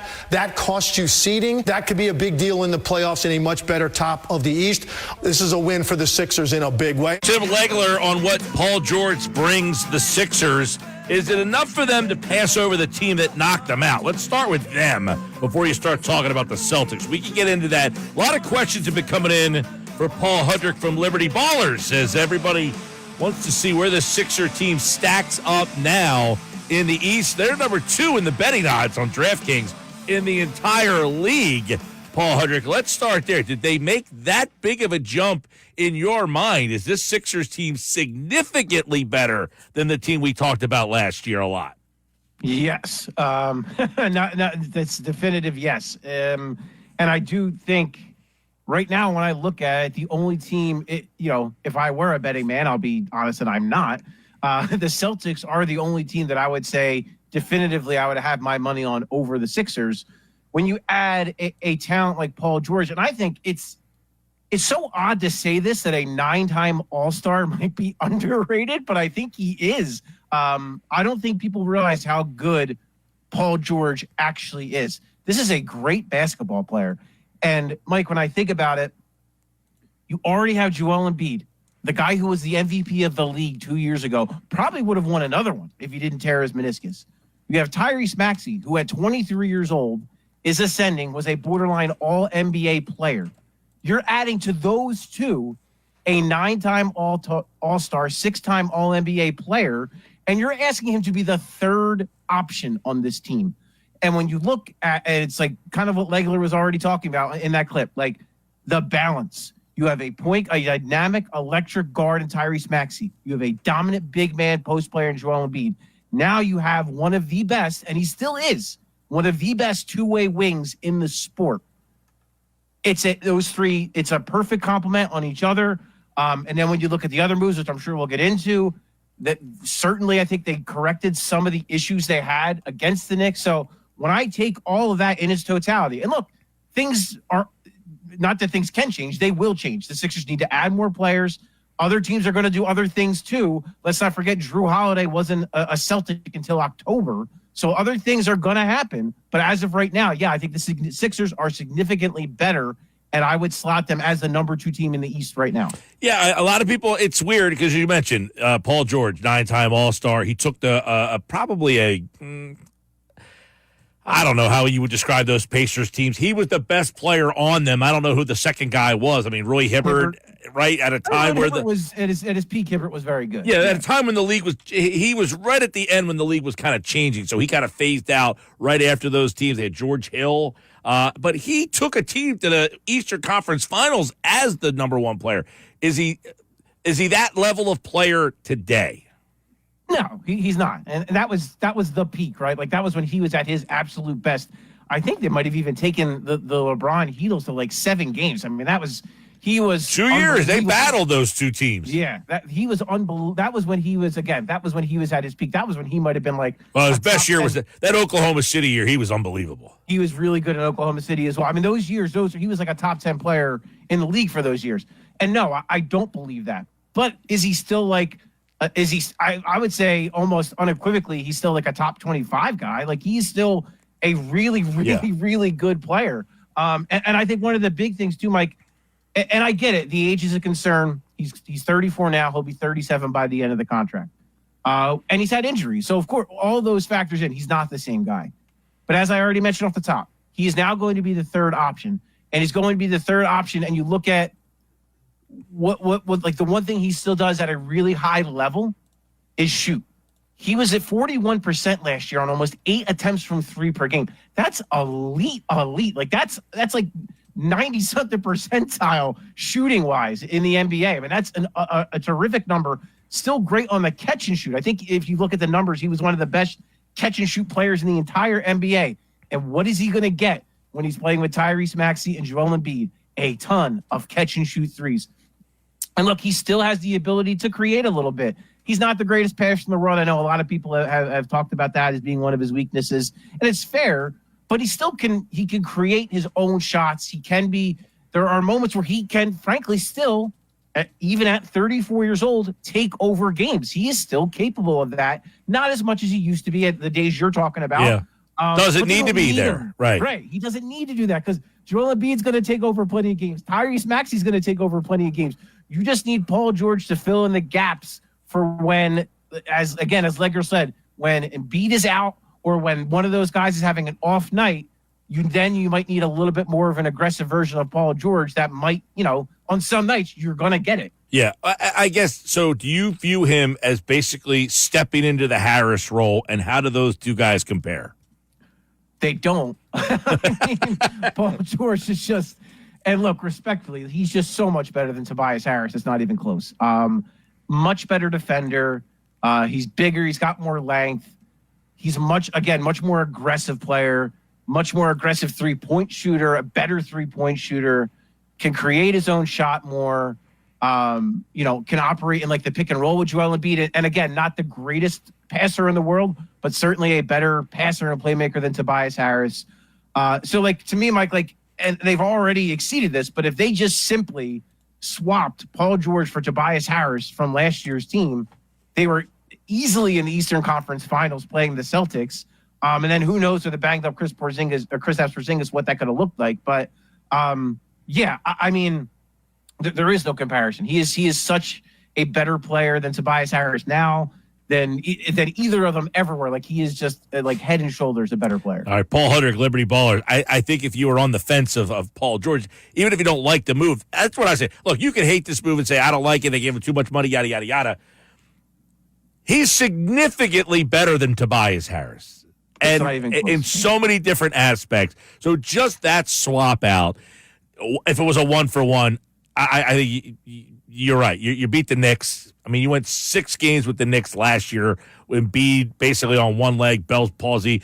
Harris gives you a zero in that game. So one of the problems they had, obviously, was when Embiid left the floor. We've talked a lot about that position over the years, you and I. They get Drummond back, and it was obviously important for them to do so.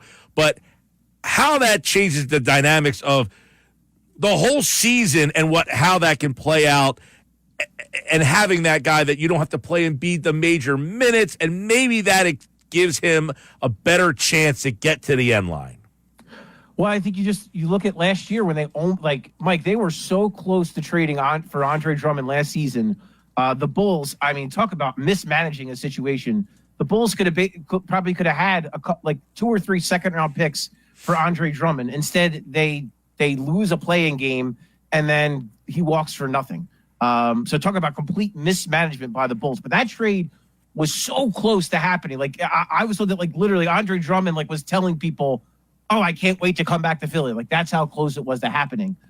He's been dying for that cheesesteak. Yeah. I mean, he did love his time here. Like, genuinely, he loved being here. And I just think about last year, Mike, when Embiid had that meniscus injury. If you have Andre Drummond, who is, look, you don't want him as your primary starting center. You don't want him playing 82 games as your center. But he can give you starting caliber minutes in certain matchups against certain teams. So imagine how big of a difference it would have made to have him over Paul Reed, over Mo Bamba. You just throw him in the mix, you probably win. You might win like 10 more games down the stretch. You're talking about maybe being the 3 seed as opposed to the 6, as opposed to the 7 seed, having to play the play-in game and then getting the Knicks. Like, it could have changed your complete outlook of your season. So I think when you just look at it from that context and then you move it to this season where, as you kind of said, even if it's just Embiid missing time here or there, yeah, I'm sure Embiid will feel more confident. Okay, we have Andre Drummond now. So if I have to miss this game, we still have a really good chance to win because we have Andre Drummond at center, because we still have Paul George and Tyrese Maxey. Like, we still have an NBA team that has a shot to beat a lot of teams on most nights. Well, that's another big point you make right there is when Embiid went out, the team was essentially a lottery team that just made the playoffs because Embiid was so good that they had a big enough cushion to land in the play-in game. Without Embiid, they were essentially a lottery team last year.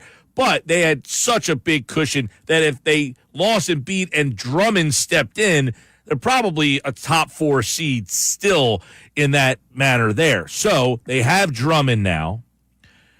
They had Eric Gordon. Whose role does he kind of usurp now, and how do you see him fitting in? The obvious one is, I think, Buddy Hield. I think this probably spells the end for Buddy Hield in Philadelphia. It never worked out, really. Yeah, he had 2 really good games to start off his career, and then his last game, and everything else in the middle was everything else in the middle was. And look, I really loved the trade when they made it. I really liked Buddy Hield. I thought he was going to be a great addition, and he was just, man. I mean, no other way to put it. He was a huge, massive disappointment in the playoffs. He just wasn't up for the moment. You could see it early on, and then which Eric Gordon is. Eric Gordon is not going to shrink in a moment like that. This guy has been around the block. He's seen plenty. He's been in a lot of big games. It's not going to faze him at all. And I think the big thing that Eric Gordon brings that Buddy Hield doesn't is that Eric Gordon can give you something off the bounce, right? Like he's strong. He's tough. He'll put his head down. He'll get to the rim while still adding kind of that audacious feeling. Like, he's not afraid to pull up from 35 feet and make a shot. So I think that's a big thing too. And again, Mike, when I look back at that Knicks series, one of their biggest issues yes, it was when Joel Embiid went to the bench, and part of that was Paul Reed, and you're upgrading that with Drummond. But the bigger issue to me is you didn't have enough offense when Joel Embiid went to the bench. You were solely relying on Tyrese Maxey. Now you also have Paul George, and you have a guy like Eric Gordon, who again is just a bucket getter. He can create a shot, he can make a shot, and no, you're not asking him to contribute like high level minutes or whatever. But as just a pure scorer, look what Cam Payne did last year against the Knicks. How much kind of juice he added just by being able to dribble a little bit and shoot. Now you're adding a guy like Gordon who can do that, at a quite frankly a higher level than Cam Payne. So I think Gordon is going to prove to be a pretty savvy, smart signing. So they add those three new pieces: George, Drummond, Gordon. We like the upgrades: George over Harris, Drummond over Reed, Gordon over however you want to. Healed, Payne, that mix there. I like Gordon a lot, too, for the other reasons, the intangibles. Those Western Conference Finals Houston teams, there were nights where when Harden disappeared, Gordon said, all right, you need me to step in, and he had some monster games there. Now, he's a little older, but he's certainly not, what is it? Audacious. He is going to shoot, and he's going to not gun shy, right. Yeah, he is never going to be gun shy. Getting Oubre back, where does he? The Oubre thing to me is interesting because at times last year, he's like your third guy. He almost now slides down the list from, I need to be the third guy because this guy over here is not doing anything. So he slides down to 4, 5, maybe even, somewhere in that range. So he should have a more defined situation this year, the way I see it anyway. Well, he was the second guy down the stretch of the season when Embiid was out. I mean, it was Maxey, and then it was Oubre. Oubre was the only guy providing any real offense. And then you saw in the playoffs how Jalen Brunson was desperately trying to get away from Kelly Oubre that entire series. And as the series went on, you saw the Knicks really that's basically what their strategy was. Okay, how do we get Oubre off of Brunson and then let Brunson cook whoever else tries to defend him? That was basically the strategy. But that just shows you how good Oubre was against him, that was the deal. But, yeah, look, I love bringing Oubre back, especially that deal is so team-friendly. It could wind up working out for Oubre down the road, but right now that's a team-friendly deal to get a guy like that. And I love the way Morey phrased it at his end-of-season presser. He called Oubre a breath of fresh air. And I think he said that because look at all the players the Sixers had and the kind of archetype of players they've had. Kelly Oubre, an athletic guy who can beat people off the dribble and dunk it. Sixers never get guys like that. These super athlete guys, they never get players like that. So it was jarring to watch him play for the Sixers team. He was good, despite the fact that he's not a good shooter. He was so good with Embiid because he was a really good cutter. He hit the offensive glass. He would finish at the rim, with authority. He wasn't afraid to try to dunk on people and get fouled and get to the free throw line. And I think you're right. He does go down in the pecking order, but man, with all the attention that Maxey and Embiid and Paul George are going to get, think about all the little backdoor cuts, all the plays Kelly Oubre is going to have opportunities and mismatches and so many opportunities to kind of, fill in those gaps. Well, also, I think the one thing Kelly should get a lot of credit for last year is he did a lot of dirty work. He's a guy who he hustled every night, wasn't afraid to die for loose balls, took on really tough defensive assignments, hit the glass on both ends of the floor. He did a lot of those little dirty things. And for a guy who didn't have a reputation for necessarily being like that and had to take a minimum deal, I thought he showed a lot in that department. So when you add a player like that to play alongside Maxey and Paul George and Embiid, I think he's kind of a perfect mix to kind of add, again, a little bit more energy, a little bit more athleticism to that group. Paul Hudrick, Liberty Ballers. All right, so that's what they have now. They still have some work to do. What is next in your mind? Where do they need to go from here? They need a starting four. I think that's got to be next on the docket for Daryl Morey. Who that is, what that is, I'm not sure. I saw there was some Dorian Finney-Smith buzz out there. That's a little tricky if you're going to trade for him now.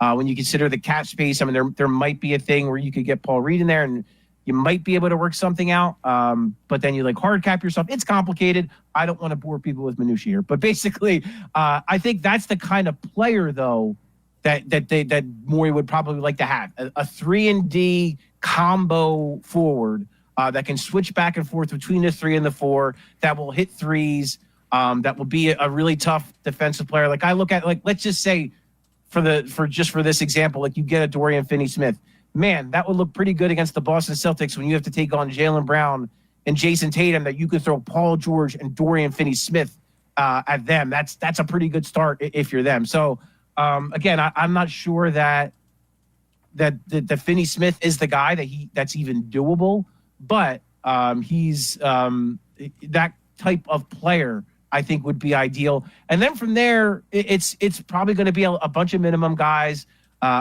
Surely Kyle Lowry will be in the mix to perhaps come back.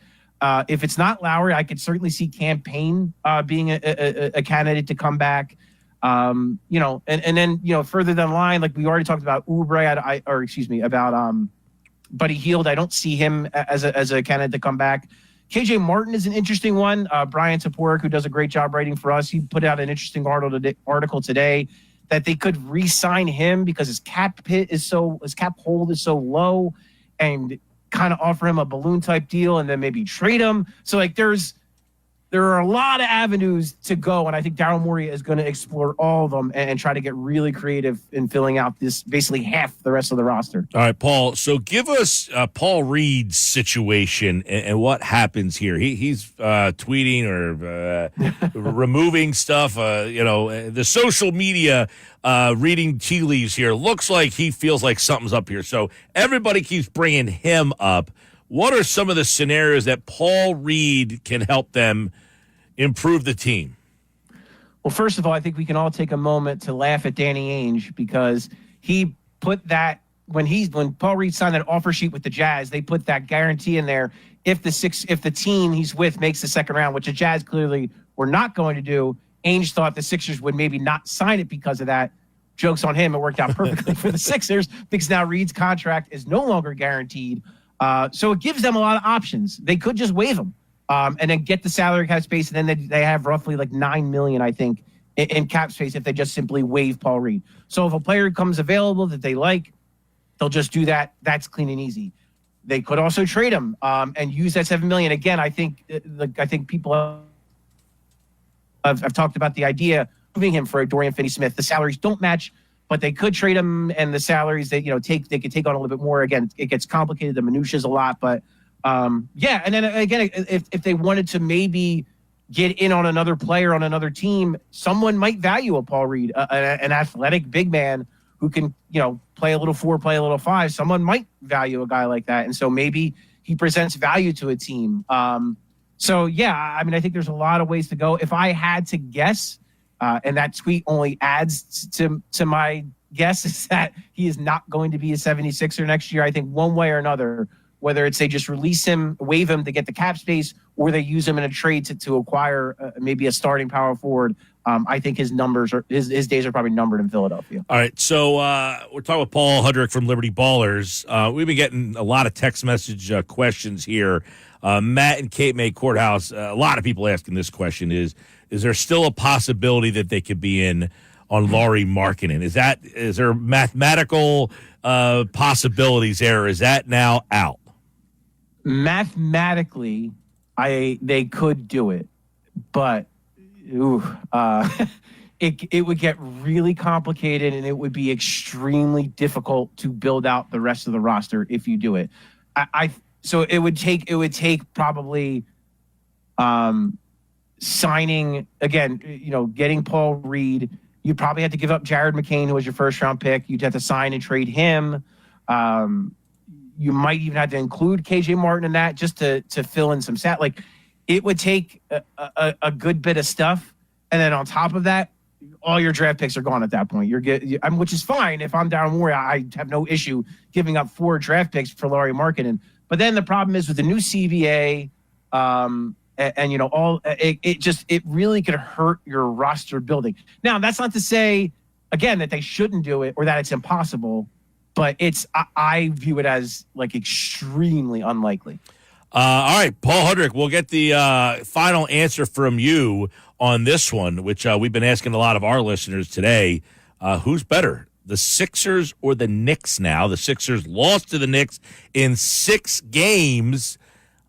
People have a lot of opinions on this, which is awesome. The fact that Philly, New York, and Boston seem to be the 3 teams in the triangle of conversation. Do you think the Sixers have passed the Knicks?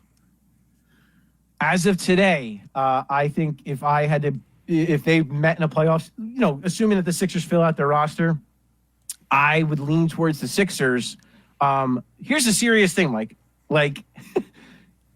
I think if Paul George went to Villanova and Mikal Bridges went to Fresno State, some people in this area would view those two very differently.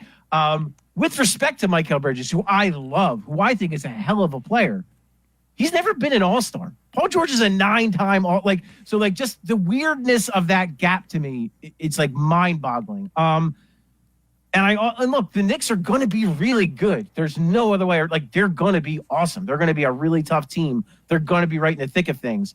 I'm curious to see how they intend to replace Isaiah Hartenstein. We all saw he killed the Sixers. He was awesome in that series. He was such a great fit with Brunson, such a great fit for that team in general. So I am really curious to see what they do to replace him.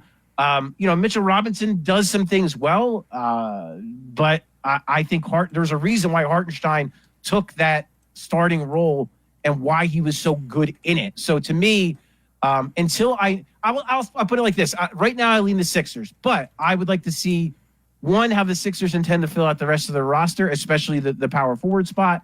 And then 2, I would say the other thing is I'm very curious to see how the Knicks are going to replace Hartenstein. I opened the show. I almost said, I don't know if you agree with me on this one. I would have, if I'm the Knicks, I would have taken Hartenstein back and let Anunoby walk. I would have had to think about that very seriously. Once I traded for Bridges, did I need both Bridges? It's almost like they are so focused on beating Boston, not realizing that to get to Boston, you had to beat Philadelphia this year. And without Hartenstein, I don't know that you're beating Philadelphia. And listen, the Celtics also have this guy named Kristaps Porzingis, which, you're going to need a pretty big player to stop him too. So and look, and I get OG could probably match up with Porzingis pretty well, but yeah, I don't know. I'd have to think about it more, but I think it's a very fair question to ask. Should they have not re-signed OG and focused on signing Hartenstein? I think that's a perfectly fair question to ask. By the way, Matt Cape May Cordell chimes in on the Lauri marketing and says, Paul, my man, you're saying there's a chance.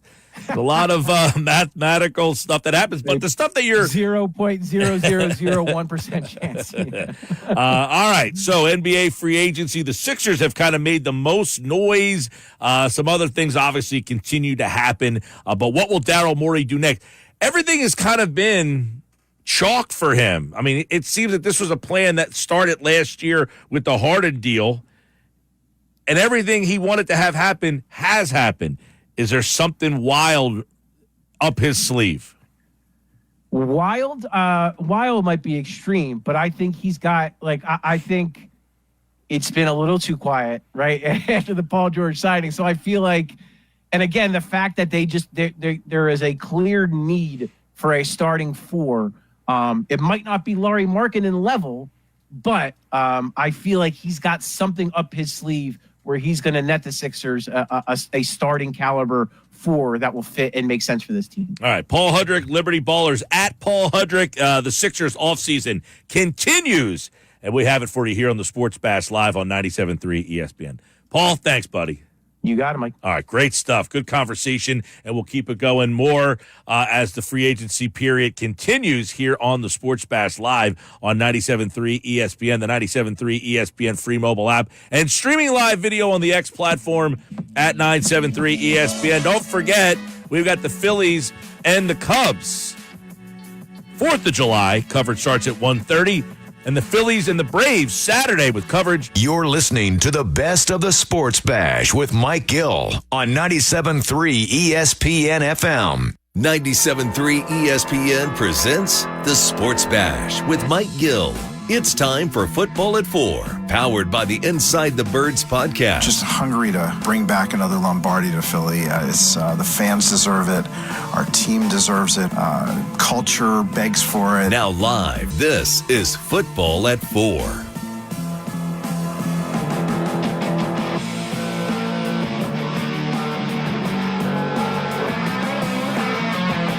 Football at 4 is powered by the Inside the Birds podcast. It's brought to you by Bet365. Whatever the sport, whatever the moment, it's never ordinary at Bet365. Gridlock, the traffic, although our boy Jeff in Ocean City has revealed that he reached Ocean City in 2 hours from the U of Penn to the beach in Ocean City. Thanks for the picture, Jeff. As he says, the traffic's moving quite nicely. It's the toll area that is a little backed up. But if you have, the Easy Pass thing, you should be able to go there. Although if you're the guy who goes over the Margate Bridge and you don't have the toll card and you go to that and don't have the toll card, don't be that guy on this trip, okay? I got stuck behind that guy yesterday. He didn't have the bridge card. There's nobody to man the toll, so someone has to come from the thing. Come on, we got to keep the flow moving here. We got to keep the flow moving here, Jeff Mosher, and that includes the flow of football at 4 on the Wednesday before 4th of July. I don't like the 4th of July being on a Thursday. It sets up pretty poorly for us down here, where you have people coming Wednesday, staying Thursday, Friday, Saturday, and Sunday now. Don't be that guy, Jeff Mosher. It might be a little bit too late for that. But I wouldn't be that guy that you just described on the Margate Bridge. We use the Easy Pass. We're good. Well, you can't use the Easy Pass on the Margate Bridge. You got to get. No, that's right. That's right. You got to get the bridge card, but they only have 2 lanes, and one of them is for people who just have the card. But Right. It's like some people don't realize it, and then they go there, and there's nobody to man the booth, and then you're sitting there, and that really is. My buddy told me he waited 40 minutes to get over that bridge yesterday. 40. Yeah, that could drive me a little batty if I had to do that. I understand that. Yeah. All right, so I want to get into a bunch of stuff with you. I was on Birds 365 this morning with McMullen, and he posed some interesting topics that we kind of brought up together. Now, the other day we had talked about how Darius Slay thought that Nolan Smith will be the surprise, that he'll be a surprise player for this team. And I asked John what he thought about that, and me and you talked about it the other day. He has a hard time with it because he thinks he's going to be blocked by Bryce Huff getting onto the field, and he's told me over-under of sacks, 14.5 for Huff. He's taking the over. So do you look at Huff as a player that, 1, will have that kind of year, and 2, will be blocking Nolan Smith again from getting on the field? I don't. Yeah, I think you have to take into account the new defensive coordinator here and the type of roles that Vic Fangio will have for certain players and how to use them and where to line them up. And I mean, if we're going to take a guy like Zach Vaughn, who's really not played a ton on defense, and has really been more of an edge rusher, and look at him and say, hey, this guy is inside linebacker along with outside linebacker versatility. I can't look at Nolan Smith and just say, well, he's only going to line up over left tackle or only going to line up over right tackle. I look at it in terms of 4-man rush. On 3rd and 5, can you put Bryce Huff and Nolan Smith on the field at the same time and have them be on opposite edges, kick somebody inside, or just take Josh Sweat off the field if he's not effective and have Jalen Carter and Brandon Graham inside? Yeah, you can do that, especially Nolan Smith is doing a good job of getting after the quarterback. I guess I can understand John's point if we're assuming that Josh Sweat picks it up from last year and your top 2 edge rushers are Huff and Sweat, then Nolan Smith's got a little bit of an uphill climb and a point to prove here. But I always say the contract tells you what the team and what the league is thinking. And Josh Sweat took a massive pay cut and basically is on a 1-year deal here, last year of his deal. And Nolan Smith is a guy that Nick Sirianni has said we have to play him and our younger guys. So I don't think it's going to be that much of an impediment as long as Nolan Smith comes to camp healthy, strong, developed. If you think adding weight or adding bulk muscle is something he has to do to get on the field more and be a 3-down player. But, right now we're just talking about, is he going to be a part of the pass rush? Last year in Miami, Jeff, they had Andrew Van Ginkel down there. He kind of came out of, had a big year, breakout type of season. Is there a player on this roster? Coaches get into these like, hey, this is my guy.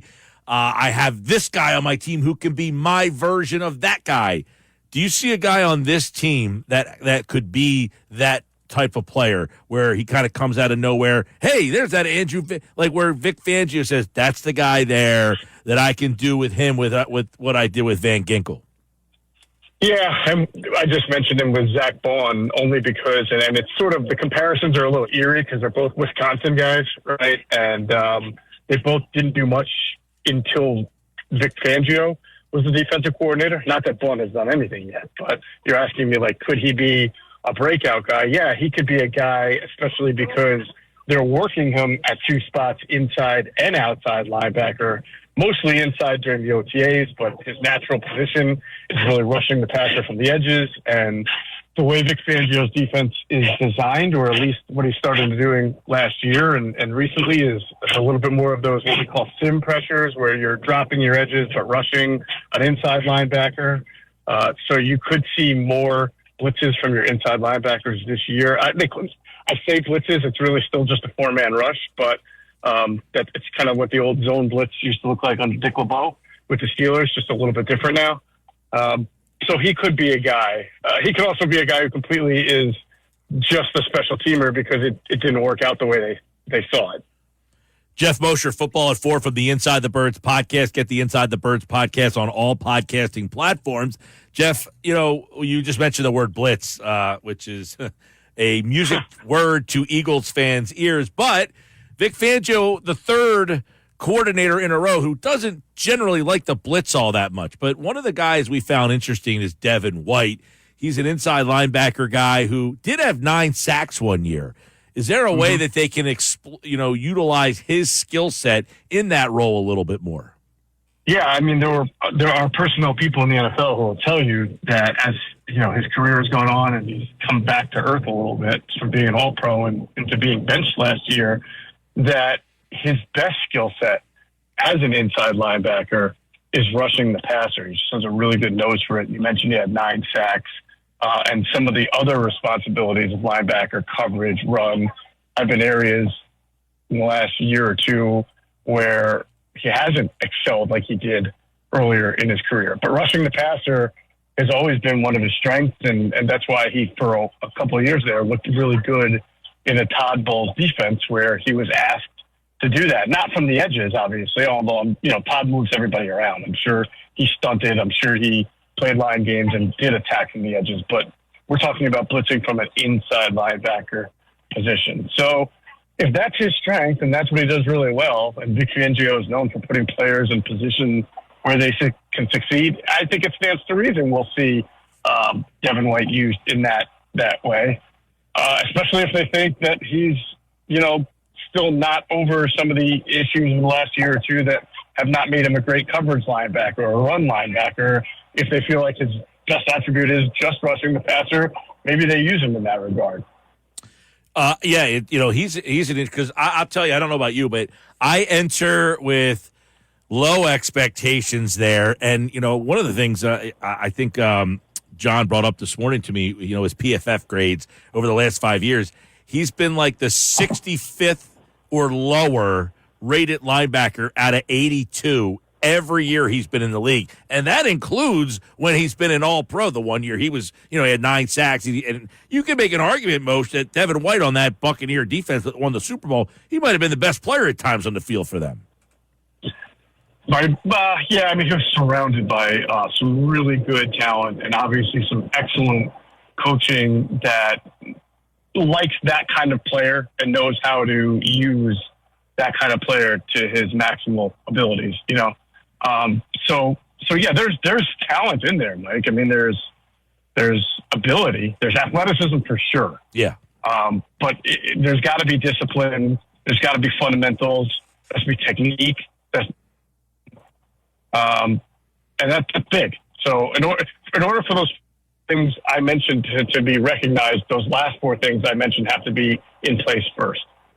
Yeah, and one of the things, too, going back to the Darius Slay thing, and we talked about this on Monday, I think, when you were on, that he talked about the lack of communication in the secondary from all the different safeties and all that. He mentioned that having Chauncey Gardner-Johnson back, that should really add another huge dimension to the secondary that was lacking last year. I think we take for granted sometimes that sometimes talent or lack thereof, but the communication thing, how big of a factor that could be, even if you have a really good player back there.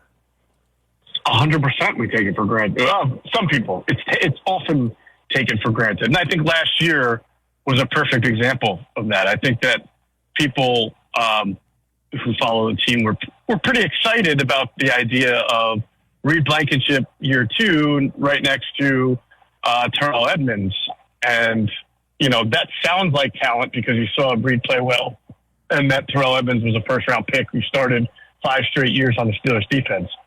But it wasn't. And we at Inside the Birds told people that this is not going to be a strong point, and in fact could be a real weakness to the point where Terrell Edmonds could be a detriment to the defense. And he was.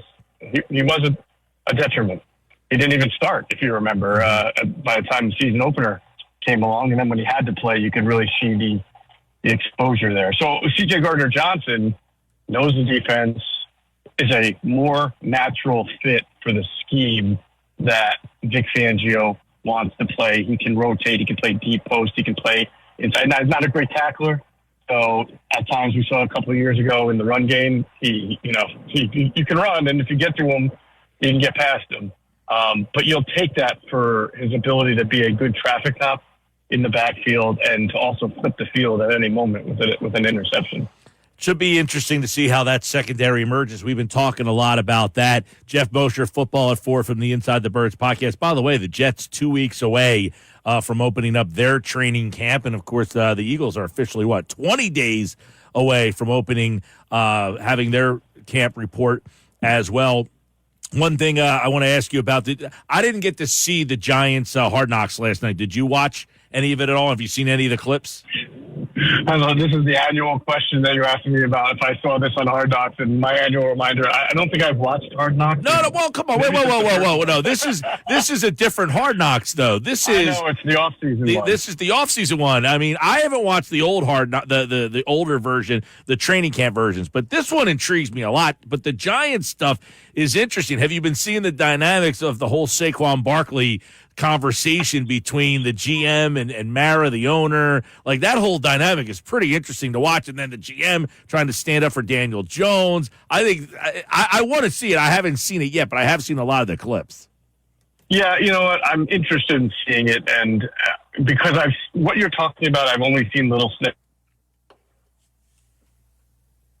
myself. I really should figure out what streaming service, what time, and what day the show comes on. It's on HBO. It's on HBO Max, which I do not have either. HBO Max. I think I might have that, so I might be able to look into that at some point. But I don't watch a whole lot of TV, Mike. So if I never catch it, that would be if you were doing like handicapping odds here, gambling odds. I would definitely be okay. a minus 140 to never see it. Well, listen. I don't watch a lot of TV either, but I have seen the clips all over social media. They've been everywhere. A lot of the dynamics there. There's the one clip where it's Bean, Schoen, and who's the other G? I forget. It's Carolina. Joe Shane, and Bean, and Dan Morgan from Carolina. The three of them are all standing together on the sideline somewhere. I'm assuming it's like the Senior Bowl or something.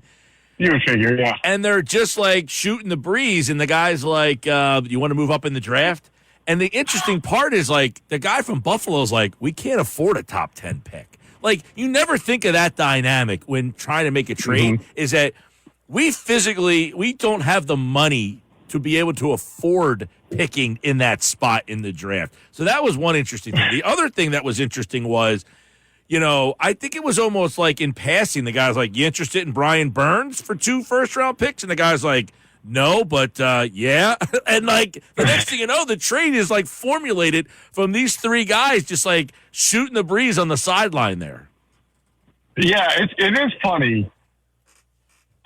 Some of the stories I've heard of how trades or significant signing, things like that have. I think Howie Roseman once, pretty sure he said this in a press conference or maybe a bunch of reporters on a trade that he pulled off with Baltimore. Maybe the Tim Jernigan deal from 2017, where he was talking about being at his Florida house. He has a house on the Panhandle.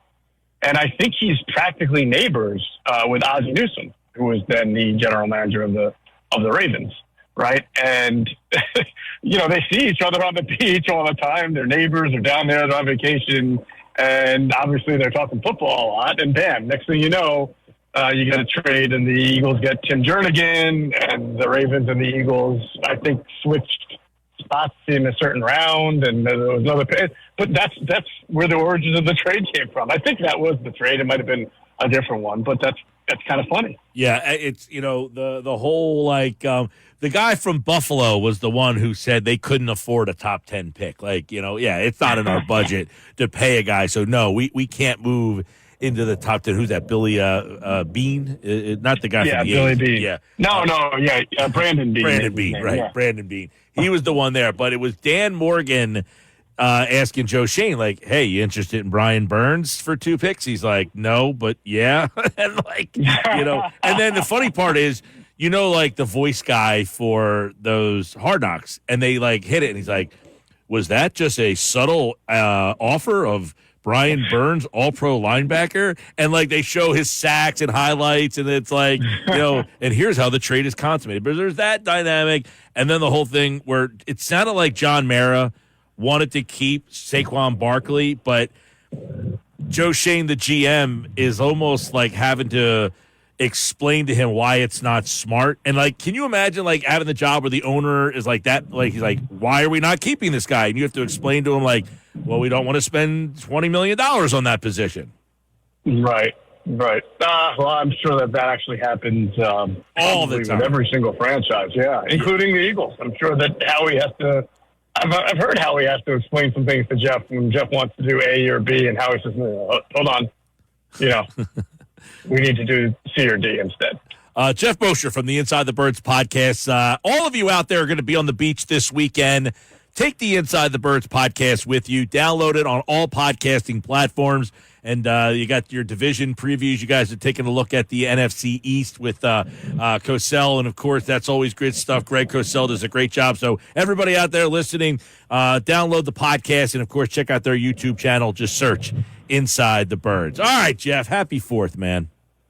Happy 4th to you as well. Talk to you soon. You're listening to the Best of the Sports Bash with Mike Gill on 97.3 ESPN FM. This is the Sports Bash with Mike Gill on 97.3 ESPN FM. Time for another edition of Nick's Nuggets with Nick Earnshaw here on the Sports Bash live on 97.3 ESPN as we get ready for the 4th of July holiday. Well, Nick's Nuggets has 1 win under their belt. They've got the Flats over the Drums, which makes me concerned for the mankind of our listeners out there. I'm a little worried about what this weekend might look like if there's people out there in the audience that are Flats over Drums guys this week. I am taking my victory lap, Mike, on this one. I saw the results. I was like, wait, I was counting down to see the results at what time they would come out, right? Because I remember when we were on the show yesterday doing the Nuggets, it was about 40 minutes when we ended of time left to vote for the for Flats or Drums. And Flats squeaked it out. I mean, that says something to me. They use some really good listeners out there. The Drums people, we can save them eventually. We'll bring them over to the flat side, and we'll bring you over to the flat side at some point, Mike. I mean, listen, I'll take the victory any way I can get it. It's a W, but you got some smart people out there. 53% voting on Twitter, texting in. Thank you for choosing my side, the right side of this debate here. Yeah, 52.5% Flats, 47.5 Drums. What it tells me is that it's almost 50-50 there, and I was surprised. I thought for sure it would be a Drums world out there. No. So are you going to have any drums this weekend for the 4th of July? Any barbecues you're going to? Are you going to be sticking drums on your plate, Mike? I don't know. You know, it's funny. The fact that it's the 4th of July kind of snuck up on us so fast. Yeah. I have really not thought about what I'm doing. Now, generally, definitely avoiding the islands. Won't be over there. Going to hang away from there. No real plans for the 4th. Might just kind of be laying low for tomorrow. Just have the day. I don't have a car right now. My car has been in the shop since. My car has been in the shop. There's actually nothing wrong with it. So my car, I had no radio for the longest time. You told me this. I I'm needed aware. a radio update, and apparently it is like getting the national security codes to update the radio. They tried it the other day. They said that it did not work, the update that they did, and I just got a message actually about a half hour ago and said it's like 1/4 of the way done. So I won't have a car again because I can't get it today. Tomorrow it's closed, so it probably won't be till Friday. So you're talking about I had no car for a week. Oh, man, that's brutal. Well, I have a radio story with the car, too. I'll tell it real quick. So when I was in high school, my first car ever, the radio would continue to run. It would continue to run throughout the day if I didn't take the radio fuse out of the fuse box. So I'm in the high school parking lot, my senior year of high school. I'm lifting the hood up, taking the fuse box out every single time I want to play something in the car, whether I have my phone connected, whether I'm listening to the radio, anything. It would just continue to run. It killed my battery like twice. So that has happened to me. I've had radio issues with cars before, Mike, and it was embarrassing every single time. Had to lift the hood, take the fuse out. Girls will be asking me, hey, what are you doing lifting the hood for? I'm like, there's an issue with my radio. I mean, it deterred them away, to say the least. I mean, that's clearly what happened to me my senior year of high school, but pretty funny stuff with the radio. I totally it was awful that senior year when I had to up, down every single morning at 6 o'clock in the morning, going to school. I got to take the fuse out. It's brutal. How do you think I feel? I'm a guy who works in radio who has no radio in the car for the literally, I've been driving around for probably 2 months with no radio. I feel your pain. I feel your pain for sure. All right, let's get into these Nuggets. Enough about our sob stories with our radios in the cars. We got to talk about the Philadelphia Phillies, okay?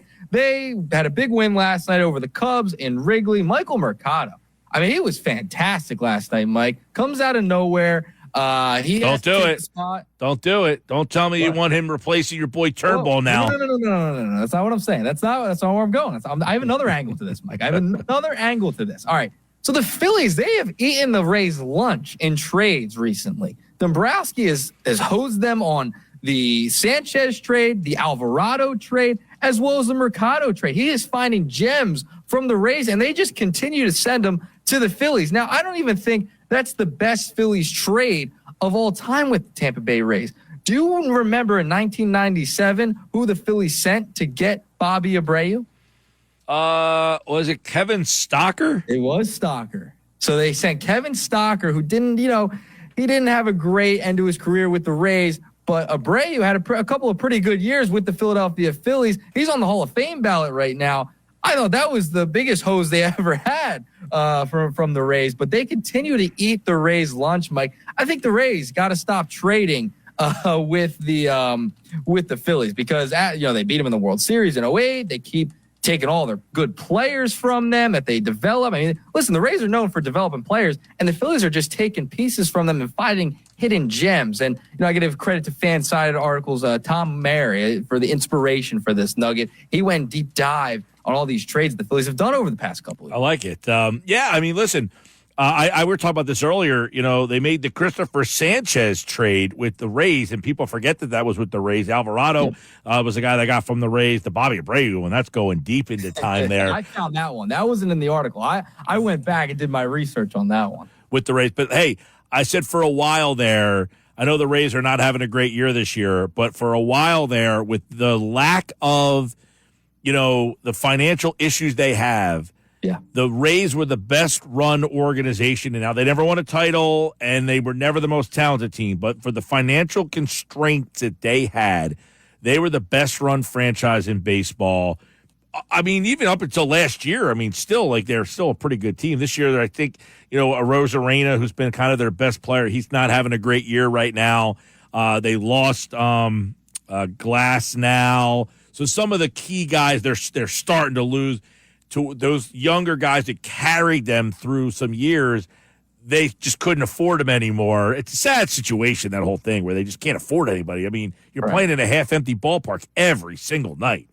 Yeah, down in there in Tampa, St. Petersburg, actually. I mean, their stadium situation's a joke. I mean, I think they've been trying to get a new one for a long time now. Now, that makes me wonder, though, Mike, like with players that they've lost. They send Glass now to the Los Angeles Dodgers. You also have a Rosarina who's been thrown around in trade discussions. Maybe the Phillies, the track record they have trading with the Tampa Bay Rays, maybe you take a flyer on a Rosarina, right? Maybe you can get him at a cheaper price. He comes here and he starts to play well. I mean, that seems to be every Tampa Bay Ray prospect, reliever that they send over here. Yeah, well, hey, listen.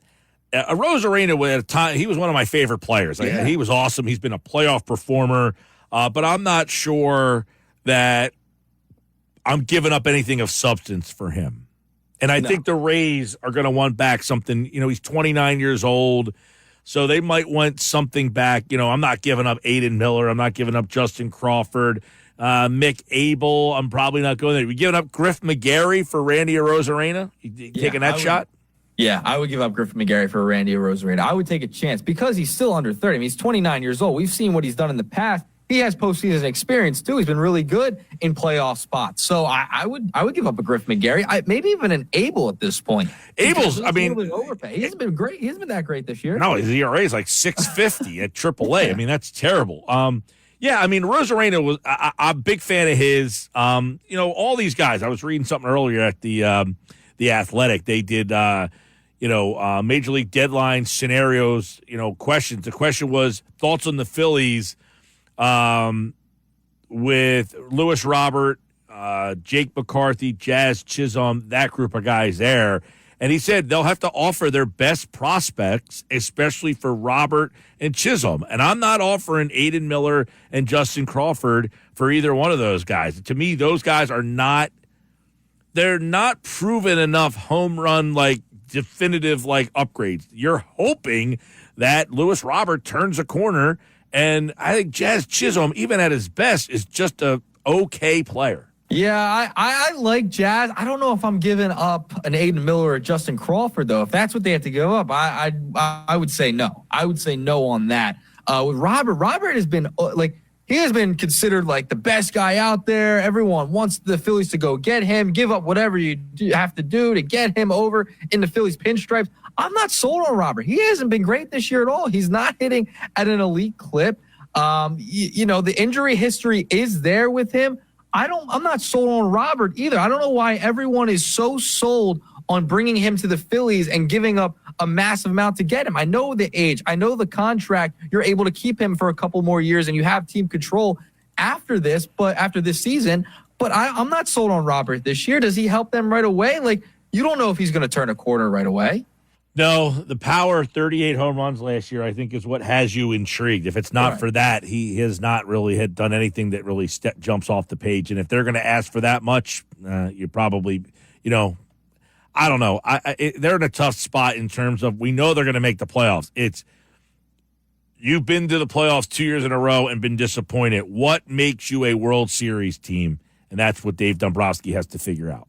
Yeah, listen, I mean, he also brought in Nate Eovaldi when he was with the Red Sox in 2018. He traded with the Rays. So Dombrowski's been picking the pockets of Tampa Bay as well throughout his career, not just with the Phillies. So maybe you do kick the tires on a Randy Arozarena. We'll see. We'll see what happens when the deadline rolls around. All right, nugget number 2, Sixers.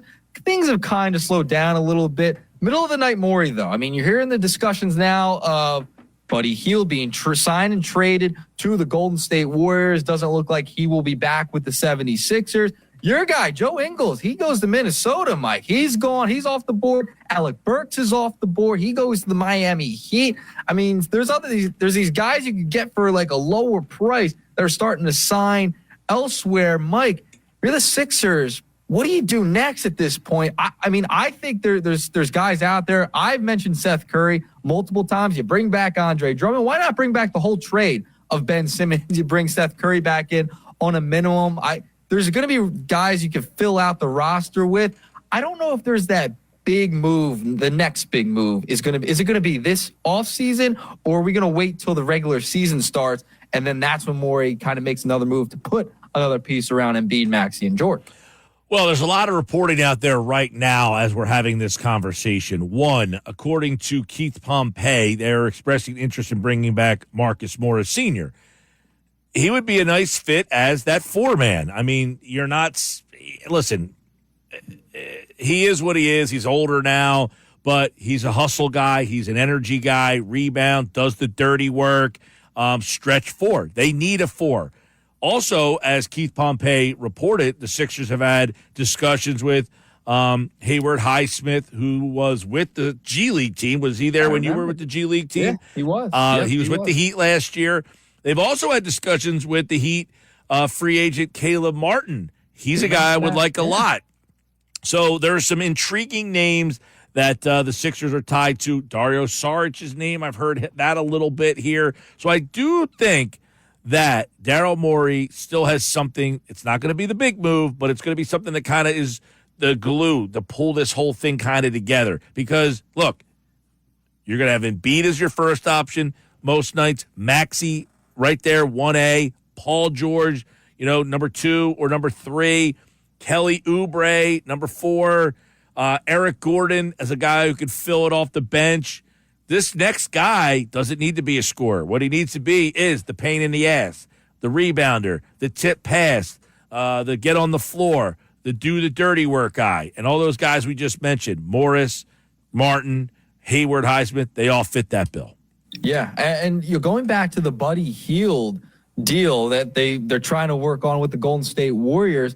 Remember, the Sixers gave up a bunch of second-round picks. I believe it was 3 second-round picks for Buddy Hield this year to Indiana. They're able to recoup some second-round picks back. That helps them going into the season, right? If they need to make a trade at the deadline, add a piece here, add a piece there, that gives them more assets to go out and trade for somebody that they might want during the regular season or during the offseason. It doesn't matter. If they're able to get those picks back, I think that would be massive, whether it's 1 pick, 2 second-round picks. Apparently, they're at a premium because they're being traded all over the place during the offseason within the past year. So I think that would be huge if the Sixers can get like 2 second-round picks from Golden State in return for sending Buddy Hield out there to the Bay Area. I think that would be fantastic if you're the Sixers. Some of these other names out there, yeah, Caleb Martin was somebody we mentioned earlier in the week, or was it last week? I can't remember, but we mentioned him here on the Nuggets. Like, Martin might be a guy to fit. Like, he was okay last year with the Heat. Maybe he could come off the bench for the Sixers. He's been in big games before. He's been down there with the Heat culture, right? You bring him in. That could be a nice option. Haywood Highsmith, been in the Sixers system, played for the Delaware Blue Coats when I was interning down there for a while. He was a massive piece. In the middle of the season, that's when the Heat grabbed him a couple of years back. So there's still some names out there that fill out the roster that are intriguing. But that Buddy Hield scenario is really interesting because if you get those assets back, that'll help them in trade discussions down the line. Yeah, we talked about that in the first hour too. Can they utilize the picks that they have and then add maybe some more picks to be a player? I suggested that maybe the next big move they make is before the trade deadline, a la getting OG Anunoby with the Knicks last year, Pascal Siakam going to Indiana last year, finding that guy who's going to be a free agent in next year's class and targeting them before the trade deadline, and that being the next big move. Finding that team that doesn't get off to a good start and is ready to move on from their free agent and saying that's going to be the guy that completes the puzzle. Yep, I think that I would not put it past Daryl Morey for doing that and eyeing the later down the line. Okay, we can add a piece later in the season. We don't have to do it all right this second. We can mix and match right now, get some guys on cheaper contracts, have a little bit of cap room heading into the season. I wouldn't be shocked if they also did that as well. All right, moving on, nugget number 3, real fast. I heard you and Josh talking about the Hard Knocks, the Giants. Those clips have been fantastic. Now, I haven't watched it either, Mike. I don't even know if I have Max anymore. I don't know what subscriptions I do or don't have because there's so many at this point. But I do. I will sign up for the free trial, whatever you got to do, because I need to see that Hard Knocks of the New York Giants. We talked about it on the Nugs a couple of weeks ago. Now, did you see that A.J. Brown responded to some of the videos and clips going around from the Giants front office? I don't know if you saw this, Mike. So this is what A.J. Brown tweeted out today. The Saquon video fired me up, and it wasn't even about me. I'm going to do everything in my power to make sure you get yours, fam, at Saquon. So A.J. Brown saw the Hard Knocks, apparently. Yeah, listen, I said, the Hard Knocks, this Giant thing is definitely intriguing, and because it involves so much about Saquon. Mara coming in, he wants to keep Saquon. The GM having to explain to him that that's probably not a good move. But look, the Giants were in a tough situation, but they were right to let Saquon walk, given the situation that they're in as a franchise. I mean, they put the money into the quarterback. You can't keep diving down the road of paying the running back here. You've got to protect. I think that whole sequence of him saying, look, Patrick Mahomes couldn't succeed behind this offensive line. Like, we had to at some point see what we have in this guy, and we've never given him a fair opportunity.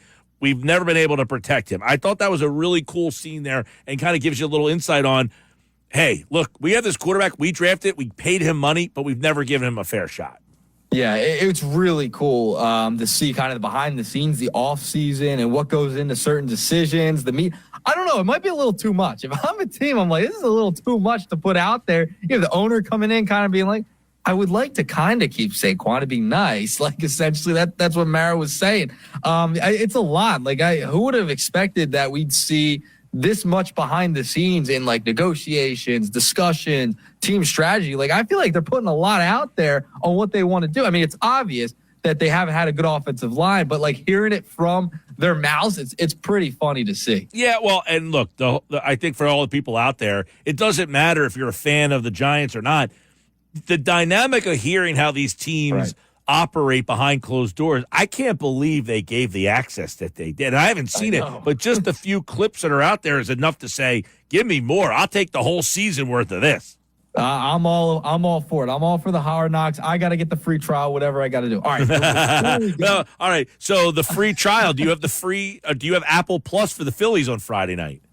Yeah, I got Apple. I know I have Apple because I've watched it this year. I have Apple. I use other people's accounts. I have my own accounts. I'm all over the place. I'm scattered on all these streaming platforms. It's crazy to keep up with. I had to go down my list again and see what I do and don't have, what I cancel and what I didn't cancel. It's all over the place, Mike. But before we go, I got to ask you, it is the 4th of July tomorrow. Now, I was recording a show, doing a stream earlier in the week on Monday, right? Doing a Sixers stream earlier.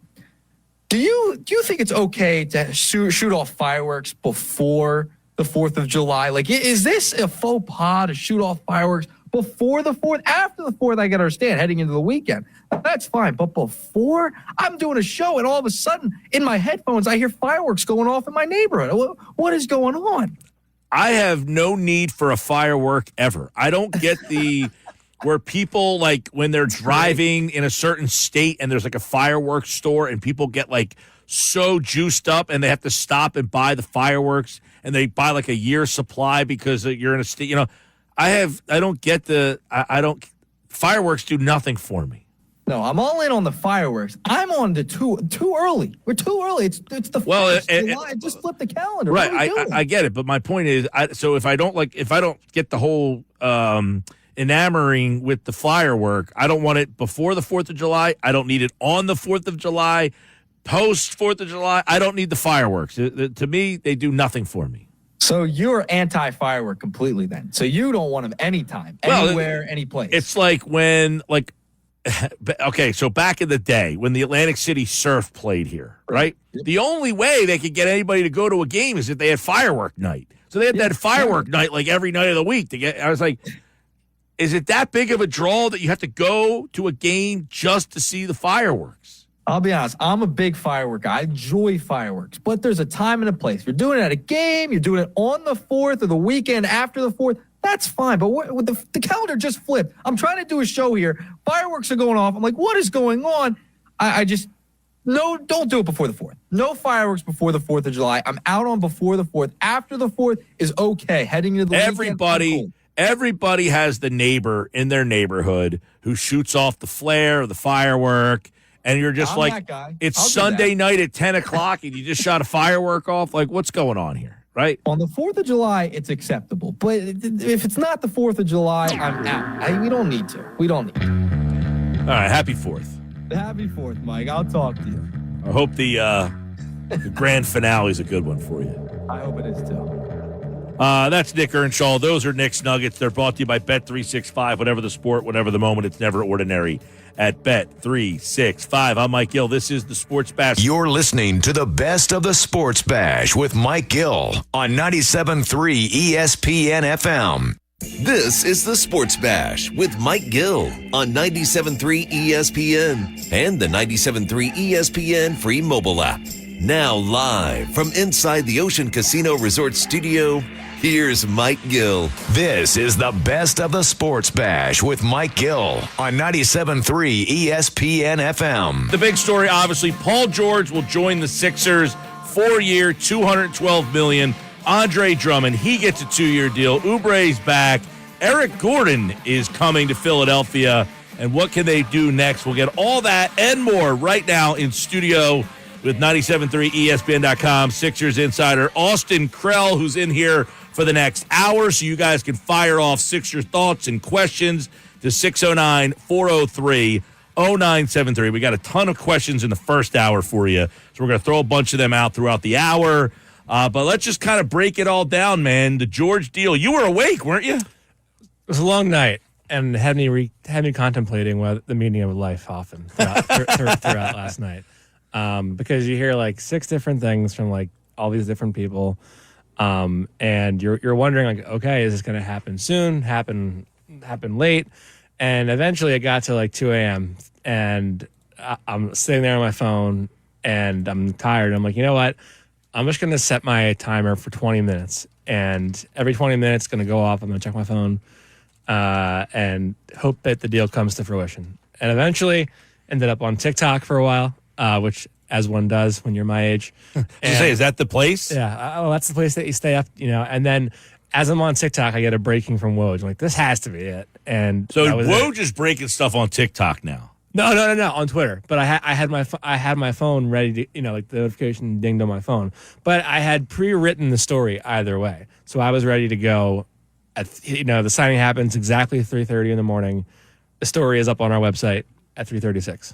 Yeah, I saw it this morning. I said, my gosh, my man was up. Yeah, no, I was not missing that. So you didn't miss it, and the Sixers get it done. And really, this is, I thought Jake Fisher really laid out how this was like a 1-year kind of master plan. Like this was like a 300-day type of vision for Morey, that he really had to calculate this and make it all work. He sends Harden, gets the draft pick, gets all 1-year deals, clears that out, gets the cap space. Earlier in the day, he gets Drummond and Gordon. I would have to imagine with the knowledge that this deal was going to get done. Yeah, so with the Eric Gordon thing, it's a minimum deal. So that's not going to really functionally bother your cap space. The Drummond thing is they're saying $5+ million or $10+ million over 2 years. So that's you could say either way, cap space or the mid-level exception.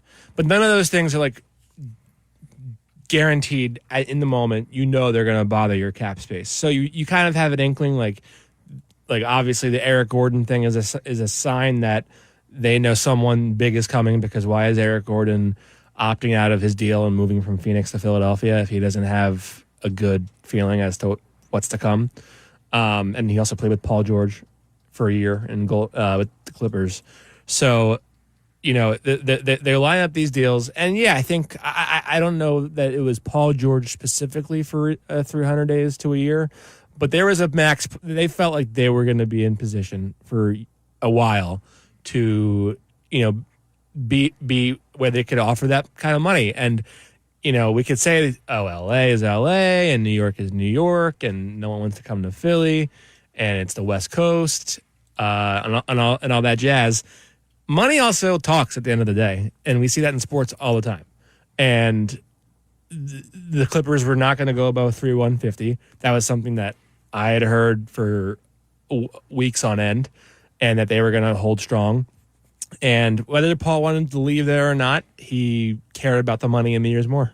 And that's the story here. So, yeah, and because listen, I mean, one of the problems with Tobias Harris was he was a nice player, but the contract was always weighing him down. Yeah. If he was just a normally signed player and he's the fourth guy, I don't know that he'd get into the same criticism. So do we look at Paul George similarly, where that contract is going to be the downfall of him, or can he match? I don't know if he's going to match $50 million at the end of that deal, but ultimately on the court, is he a superior player to what Harris was? Because Harris's numbers at the end of the day, you're like, oh, this guy was a pretty good player if you simply look at the numbers. We all know in the playoffs he came up small, but that contract was always the problem for him. How will that play out for George? So, like, in a vacuum, yeah, Tobias, solid player. Like, you look at Basketball Reference, his numbers are pretty solid. Just got $25 million, by the way. Yeah, to go to Detroit. 2 years, $52 million. So somebody else looked at Tobias Harris and said, I'm going to give you $52 million. Which I wonder if 2 years, that's not a lot of security. I wonder if that was the market or that was him saying, like, this is the biggest payday. I'll go for 2 years because I don't trust that this team necessarily is going to be in a position to win anything while I'm there. But I'll go be a a nice producer and a babysitter for the young guys. But to answer your question about Paul George, there's a couple things about like just fundamental Paul George things that are different from Tobias. Just his desire and willingness to shoot shoot threes, regardless of context. I posted a video on my Twitter account a little while ago of him just shooting threes. It's like there's 17 shots in there. He makes 7 of 17, which is 41%, right on his season average. But low passes, high passes, off V cuts, off dribble, off screen, off of curls, variety of contexts. He's going to shoot the three. He's comfortable with it. I think that's already a better fit than Tobias. He has, I think, at this stage of his career, taken a step back in terms of his creativity off the dribble, but he's still, when you compare that to what you had, where Tobias really couldn't dribble. No creativity. Correct. Couldn't dribble. Correct. That's exactly right. Couldn't finish. Yeah. He's one of the worst finishers I've ever seen. Yeah, no, and it's funny. He'll have this trend throughout every season where he has a couple weeks to a month where he's finishing really well. And you're like, oh, maybe he's learned something or like turned a corner. And you're like, nope. But by the end of the season, it's back to the same guy. But as much as that concern for Paul George at 34 exists because like he has lost a step, he's still able to get to the basket and use his athleticism in a way that I think Tobias took a step back. I think one of the things that happened with Tobias this year is he lost a step physically. He didn't really know how to make up for that or replace that. But like he couldn't get to the rim the same way. His mid-range game was not as productive. I wonder if there were injuries that nagged him throughout the season and they were never reported on it because he didn't want that out there. But you could see like there was it was just a different level of player. And I wonder how much of that is just he took a step back and was never the greatest athlete anyway, or it was just a pure confidence thing. Well, I think that contract really was hanging over him, and I don't know that he handled it all that well, and it was pretty well known that the people were kind of done with him maybe 2 years ago. Oh, yeah. Yeah, no, it was never a strong relationship. The playoff flameouts, high profile at that, were always there.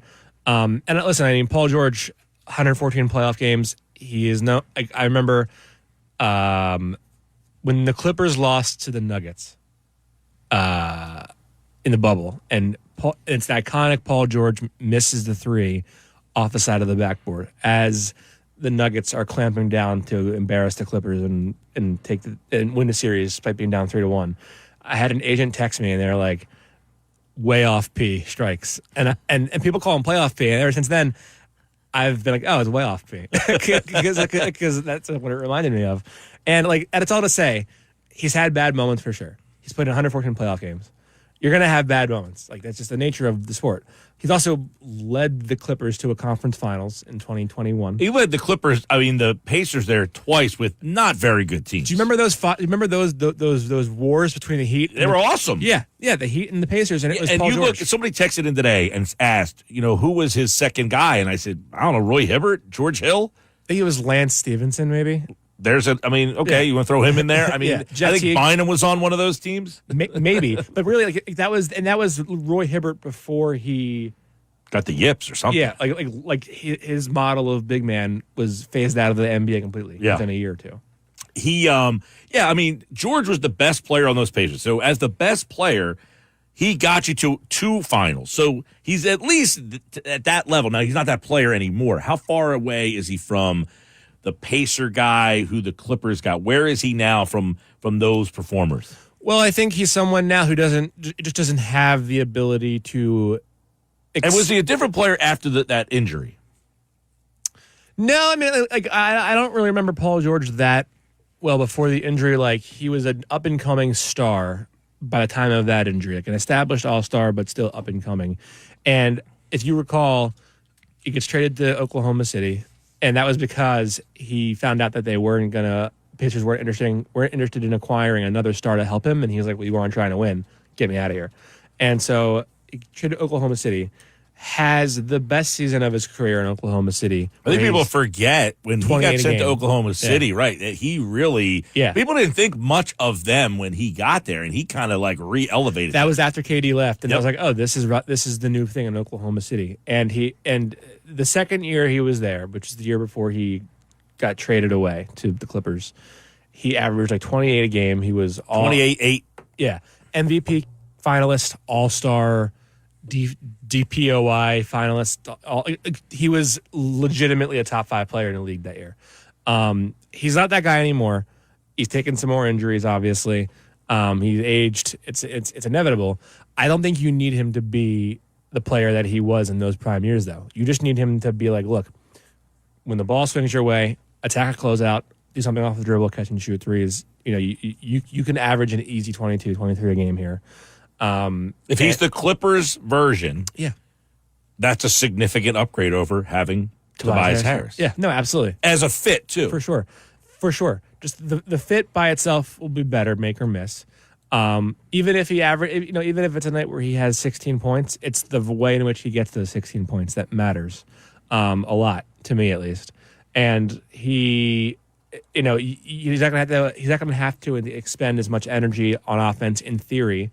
And he will have the help on defense with Joel roaming around the rim.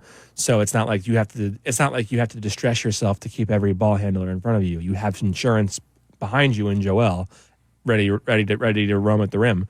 So I think there is some padding for him on both ends of the floor that maybe doesn't exist out in LA. And we can talk about Joel's injury history and why, why that's a detriment, why that's a risk, whatnot. We also then have to talk about Kawhi Leonard's injury history and how Paul George was often left in the playoff series in LA high and dry and to fend for himself while Kawhi Leonard had to ice his knees or have season-ending surgery. And when you consider that, and then you consider the fact that the Clippers in the middle of last season gave Kawhi a 3-year, $150 million extension without telling Paul George, according to Brian Windhorst yesterday. That's a relationship thing. It's going to rub any player in the NBA the wrong way, especially one who thinks, how many years in a row have I sat here and had to fend for myself in the playoffs while Kawhi was not available? And I don't think it's Kawhi versus PG and animosity there, but I think it's like that's the level of respect you have for me that you couldn't like fill me in or say like, hey, this is what we're doing with Kawhi, and just let me know. Like there is relationship management that was failed when you give Kawhi that deal, set your market for your other star, and don't tell him about it. Yeah. So Austin Krell's with us in studio. You can read out about the signing over at 973ESPN.com. So Paul George is the first move. That ends up happening early in the morning. Before that, they get Andre Drummond. I think we should dive into him a little bit because it's been a position of need since 2013. I mean, or the first time that Embiid stepped on the floor. It's been a position of need since Ben Simmons left the team.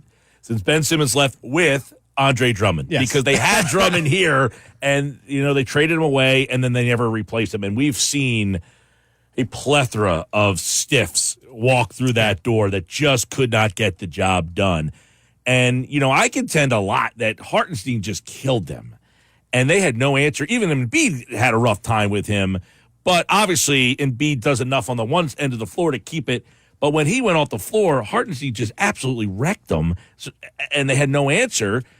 And that shouldn't be the case anymore. That when you lose Embiid for 17 minutes here, 15, 17, 18, 20 minutes, you now have a more than serviceable guy. So I think it's fascinating, like the juxtaposition of Drummond signing with the Sixers yesterday and the Knicks losing Hartenstein today. 3 years, $87 million to Oklahoma City, for those who don't know. I think the Knicks, like in that series and in the playoffs as it went on, became increasingly obvious that their best creator was Jalen Brunson. And there was a big, big, big drop-off between him and everybody else. They were able to mask that really well because they had guys like Mitchell Robinson for a while, but largely Hartenstein and even Josh Hart, who were just demons on the glass. Mm-hmm. And so, the first possession, the first play of the possession might not result in a make, but they're getting tip outs and they're getting rebounds and they're getting second chances, third, fourth, fifth chances against Sixers. Drummond is that guy. He is, we talk about like stiffs and whatnot, and this guy and that guy that backed up Embiid. By the way, DeAndre Jordan got another contract. That's unbelievable. Incredible. It's an incredible heist. Andre Drummond that isn't all to say that Andre Drummond is some great big at this stage of his career.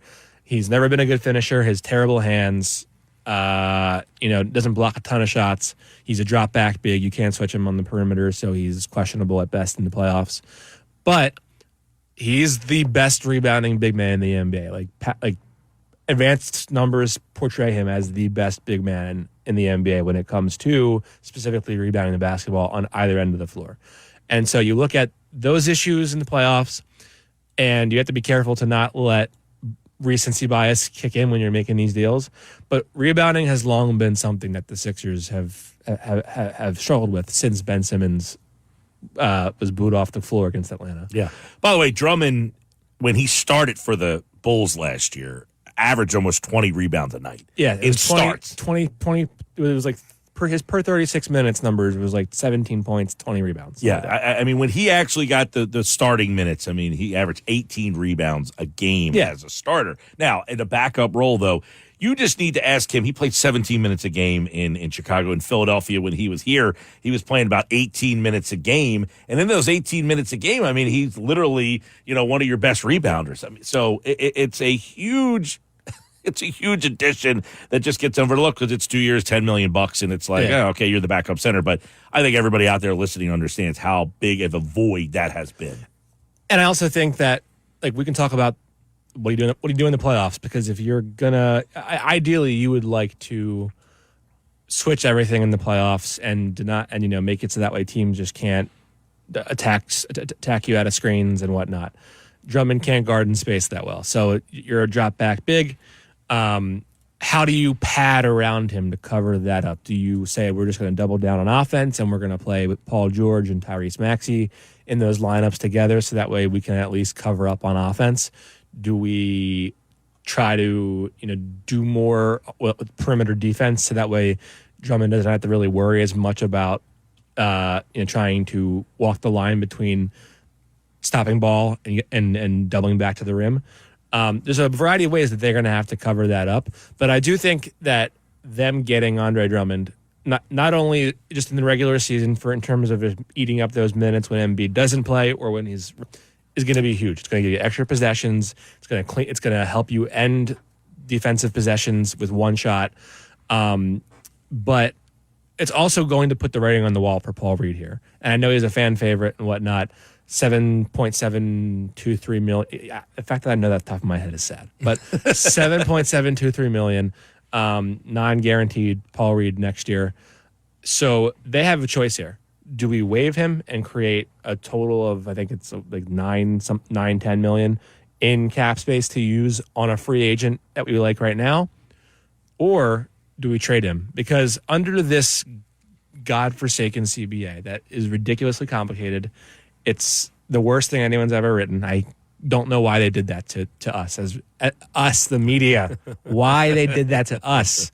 But there's a provision there that if you're a team that is not at the apron, which the Sixers are not, you can trade out a player making between $7 million and $29 million and take back... That's a big range. Weird. Right. Very weird. Take back $7.5 million more than you sent out. Paul Reed just so happens to make $7.7 million. Very convenient. You can trade him and take back $15 million roughly in a deal if you were to trade him. So your options are really, do we create $10 million in cap space or do we turn Paul Reed into a trade chip and make that effectively our cap space by trading him with some stuff to get a player back we like in a deal? But I think the writing's on the wall when you go and you draft a Dembana who may be a two-way guy, maybe a very inexpensive contract to develop, and then you go and you sign Drummond for less than you have Paul Reed for. I think the writing has to be on the wall as they continue to develop this roster. Well, and how, in the end, that breaks for them because they got knocked out in the first round. If they advance, they can't do that. So them losing actually ends up kind of helping them. Danny Ainge did him a favor. Imagine that. Right? I mean, when you think about it like in those terms, the loss to the Knicks in the first round, big picture helps them out because of this Reed situation that they can now try to add to this particular team.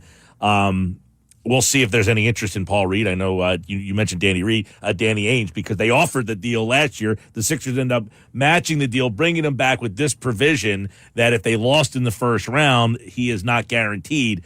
So we'll see what happens with Paul Reed. Real quick, let's get to Gordon and how you kind of see his role and who he kind of replaces. It's funny. I was looking at him on Basketball Reference last night, and I'm like, okay, just getting a feel for the numbers. Dude averages 11 points a game and literally nothing else. Basically, no other counting stat other than shooting and scoring. So I was like, this man is a 35-year-old bucket. He's 6'3".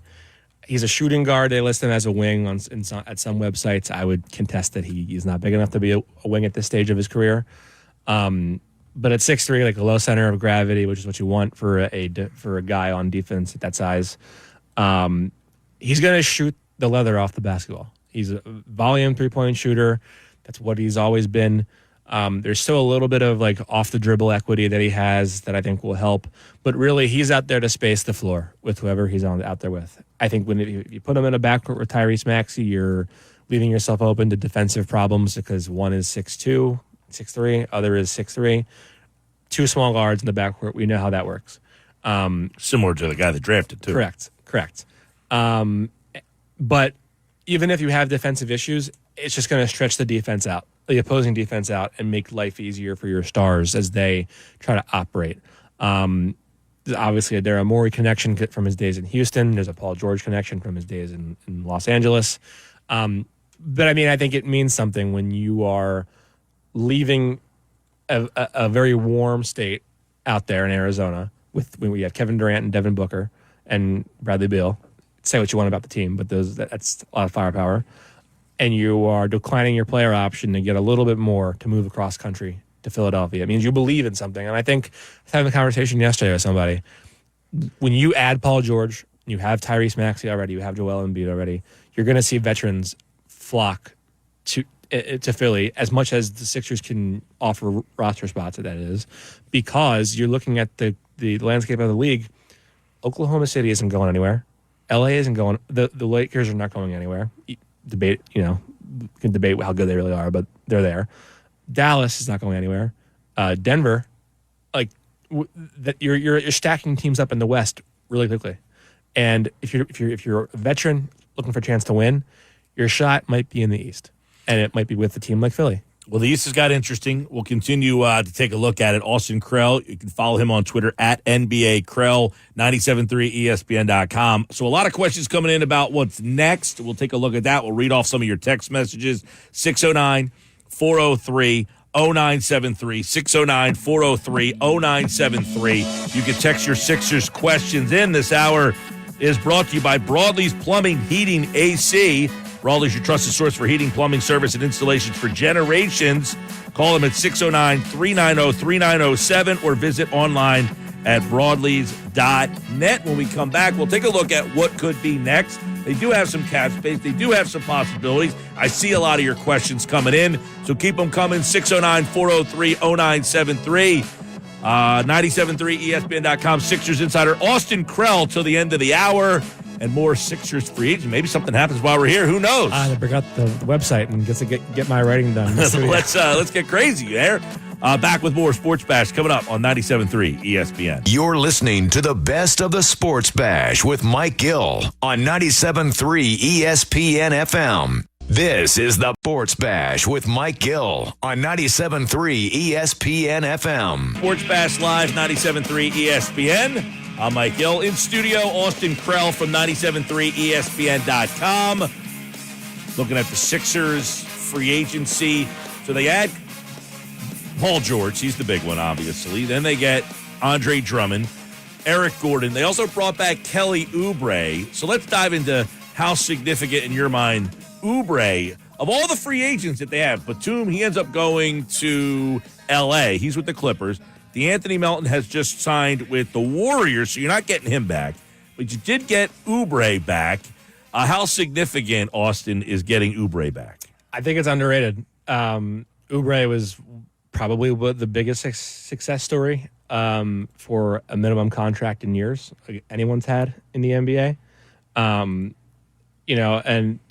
I thought that his market value would be something like $15 million per year. And I thought a team like Detroit would fork it over to him, and the Sixers would be unwilling to match that. So I don't know what his market was. I do think there was a sense around the league that last year was not the true Kelly Oubre, and that the team, that the guy from the Charlotte days and the Golden State days and what have you was really who he is. And we'll see. But he fit in like a charm last year. He was fantastic. He became a fixture of the starting lineup. I remember last season they're playing Memphis in Philly, and this is when Tyrese is out with a concussion and Joel has his meniscus.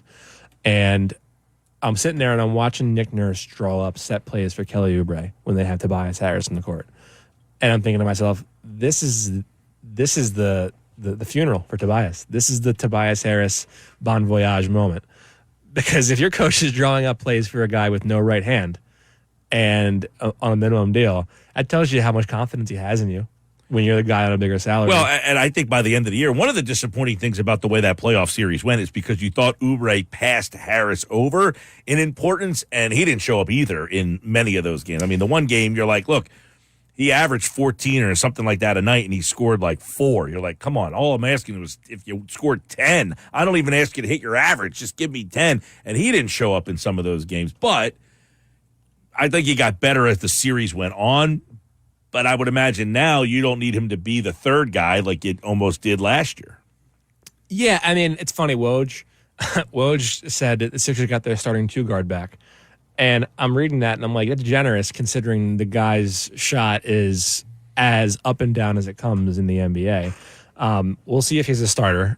I would pencil him in maybe if they don't add any other wing or shooting with size. So maybe it's Tyrese, Kelly, Paul George, Joel. And maybe they don't. And I mean, I don't think the Sixers under the Nick Nurse regime believe in like traditional positions. When I was at training camp last year, all the talk was like, we feel freer now because we're just told to play a style rather than a position.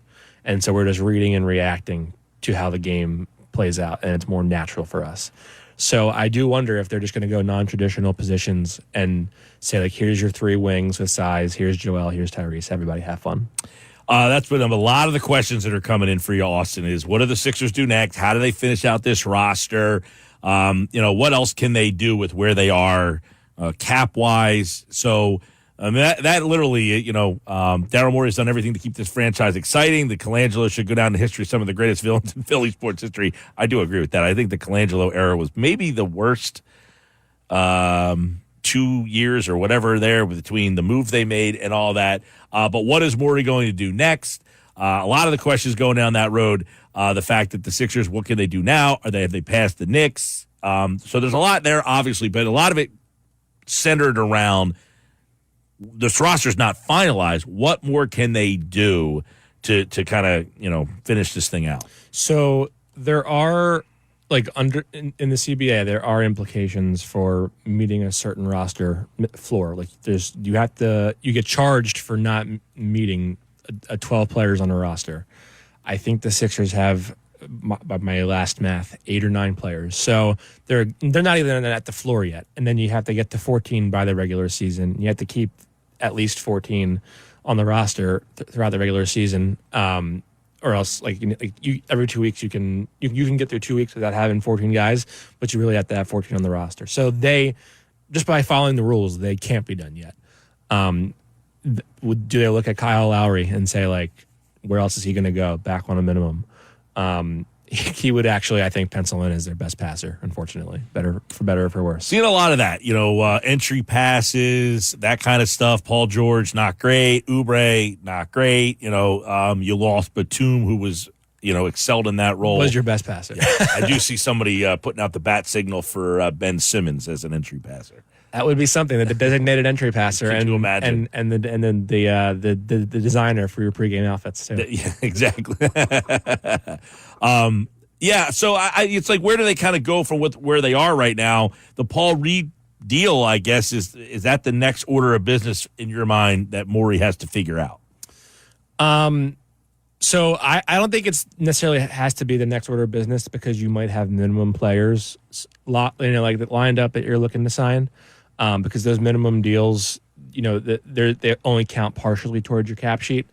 But I think like the big step is, how much do we need in cap space to bring in this next guy, and does Paul Reed fulfill that? Do we have to trade him to get that guy? So it's surveying not just the free agent market, but the trade market as well. There's, people have thrown out Lauri Markkanen. I find that exceptionally hard to pull off. Is that even a possibility at this stage? People have been like, come on, like, I need it. I need Lauri Markkanen. He would fit pretty well. He would fit beautifully. He would be maybe, as a player. Yeah, he would fit absolutely beautifully on the team, and he would be you'd pencil him in as your starting power forward. I think number one, like, Danny Ainge just saw Mikal Bridges, who is a year older and not an all-star, unlike Lauri Markkanen, go for basically 7 first-round picks, and so he's going to need a superb market of picks to even consider making Lauri available. And then the Sixers have to be the one that he chooses. So I would say the odds of that are 5% or less, just by understanding the nature of what you'd have to even have available to get Lauri on the market and open for business, and then what you'd have to do to win that bid. I think it's incredibly unlikely. His extension's coming. That's going to make it even more difficult when you price in Joel, Tyrese, Paul, and then Lauri. Like, keeping a team together becomes very difficult under the CBA. So I think the next thing to do is you get yourself a 3-and-D role player that has size, can play the 4, and does not need as many touches to be effective, because you already have your 3 guys that are going to command most of the touches. Yeah. So, is there any of the guys that are still free agents of yours that you, now that Batum has left, that you maybe and you mentioned Lowry, but that you refocus on, or all those guys like Robert Covington, Hield, I guess, are all those guys in your mind out of the mix? Buddy Hield, they have his full bird rights, so they could. It's another small guy. Yeah, I mean, he's a shooter. He isn't huge. Their last memory of him is a good one, so maybe that factors in. Although he was largely unplayable in the playoffs, but that Game 6 was legendary. I'll give him that. Very good. Yeah. But they have the bird rights. They could re-sign him. I would be curious as to what his market is. Last I read, there was maybe Golden State was the team that had interest in him. But a guy that I think would be fascinating to bring back is Cam Payne. He actually ended up being better than than Buddy Hield when all was said and done at the trade deadline. Not a small guy. Yeah, energy he brought to that team was incredible, and he was one of the playoff risers for the team. I don't know what his value is in the market. I don't think they would have his bird rights because he signed on a minimum, I believe, last year. So I don't think they'd have his bird rights, but that would be somebody if all their options fail. It's been mentioned somewhere that, like, don't discount the idea that Patrick Beverley could come back. I would be surprised. I don't know, but I would be surprised. So I think right now, like, your task is finding your backup point guard or backup ball handler to command those second minutes when Tyrese is not there. But also just to, like, keep adding wing depth at the margins. Maybe that's Covington if those knees aren't busted. Maybe that's, Saw Reggie Bullock's name. Yeah, and another example of a guy saying, like, flocking to the East and saying, like, this team has a chance, and on a veteran minimum, I can go there. And if you sign him, I think he would have a say in who the starting 2 guard is.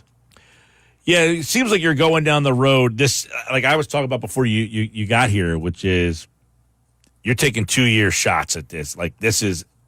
Because a lot of guys are older here. You got a lot of guys who it's like, hey, if their health and their age don't fail them, we're going to take 2 years, reevaluate where Embiid is in 2 years. And if we look at 2 years and say this didn't work, we turn this thing over to Maxey. Yeah, it's funny. Someone said today on TV, I think it might have been Evan Cohen, said something to the effect of like, this is like a 1 year shot, which I think could be wild if they just pulled the plug after 1 year and said, Joel, like, you're out. Yeah. I don't think that's likely, but I do think like, I think Paul George's skill set will age well. I think he's a shooter. If all else fails, the shooting touch is effortless. The high release point is there. So even if his legs go, he can still get shots off as a catch and shoot guy. But that tail end of that contract could very much be painful. We'll see where Joel is in 2 years. I think all of this is to say, like, you are probably looking at a window that is not just the 4 years that Paul George is here. I think it's like you have to reevaluate where you are in 2 years. No, I'm a fan of Joe Ingles. You like him at all? I like Joe Ingles a lot. He's in my bucket with Dario Saric as like just guys who are slow, are big, but boy, can they make some plays off the dribble. Well, yeah, Ingles to me is that grinder. He hustles. He's just a pain in the ass. And I feel like the Sixers never have that guy. He's the guy that when he's against you, you're like, this freaking guy again with a big shot. I feel like he's always open, always just finds little, and he's just a hustler. And you never have that guy. I think it's really encouraging for any team interested in him that he looked as playable as he did coming off of an ACL with Orlando last year. Like, the more guys, as we've seen with the Celtics, the more guys that you have who the swing pass comes their way, the defense is out of position, catch, and they can attack. He's just such an unassuming guy that no one pays attention to him ever. He's always open. And he got a slow release on his jump shot, too. His left always open. Yeah. You never think it's coming, and then boom, right in the eye. You know? Yeah, him. I actually liked Wagner, but they got Drummond, so I guess that would be out because Orlando let both of them go. I mean, he would have been a guy that I would have had some interest in as well. But Ingles, to me, he's just a pain in the butt that you just never have on your team. I guess that was what Tucker was supposed to be. Didn't work out. Which, by the way, that's rough for the Clippers. They got the PJ Tucker money now, and he opted back in. Yeah, of course he did. I would too. But that, like, just like a swift little like, oh, by the way, you're getting James Harden. Here's PJ Tucker. Enjoy that. And awesome. We're going to take Paul George from you too in a year. All right, Sports Bash Live, 97.3 ESPN. When we come back, a lot of people asking the questions about Philly and have they passed or caught Boston and the Knicks. We'll touch on that when we come back here on the Sports Bash Live on 97.3 ESPN. You're listening to the best of the Sports Bash with Mike Gill on 97.3 ESPN FM. This is the... When you need mealtime inspiration, it's worth shopping Baker's, where you'll find over 30,000 mouth-watering choices that excite your inner foodie. And no matter what tasty choice you make, you'll enjoy our everyday low prices, plus extra ways to save, like digital coupons worth over $600 each week. You can also save up to $1 off per gallon at the pump with fuel points. More savings and more inspiring flavors make shopping Baker's worth it every time. Baker's, fresh for everyone. Fuel restrictions apply. Sports Bash with Mike Gill on 97.3 ESPN FM. Austin Krell, our Sixers insider at NBA Krell. You guys have been asking a lot of questions. I've been trying to kind of generalize them because there's a lot of text message here. So we'll get to the next group of topics, which is, all right, they got Paul George, Drummond, everybody's here. Now we know what they have. What does this mean for them? Because a lot of people are saying they're still not good enough. Does this put them in championship contention? Are they still behind the Knicks? Are they behind the Celtics? Have they closed the gap? So the first day of free agency, people, and I think that needs to be emphasized. It's only the first day. Yeah. They still have moves to make. But as we sit here, where are they now? So I know that this answer typically would require me saying 1, 2, or 3. I think I look at it differently. I would say the Celtics are the class of the conference. They deserve the right to be up there amongst themselves. I would put the Sixers and the Knicks pretty close together. But what really, when we're talking about, these teams, you're ultimately for the playoffs playing 3 series before you get to the finals, and you end up trying to avoid teams in the end anyway. So you're trying to avoid the Knicks and if you care that much, the Knicks and the Celtics as long as you can. But there's randomness in the regular season all the time. You have about 50 games a year where you'll win based off talent alone, right? You'll have teams that are playing conservatively because they are saving up for a big playoff run and they don't want to tempt guys who are injured to play. So they'll sit guys out. Maybe Boston says we've got our title. We're good with Jason Tatum missing 15 games if it means he's fresher for the playoffs. So I think there's a chance that the Sixers, a strong chance at that actually, you could say, the Sixers end up as the 1 seed. I think they could very easily end up as a 2 seed.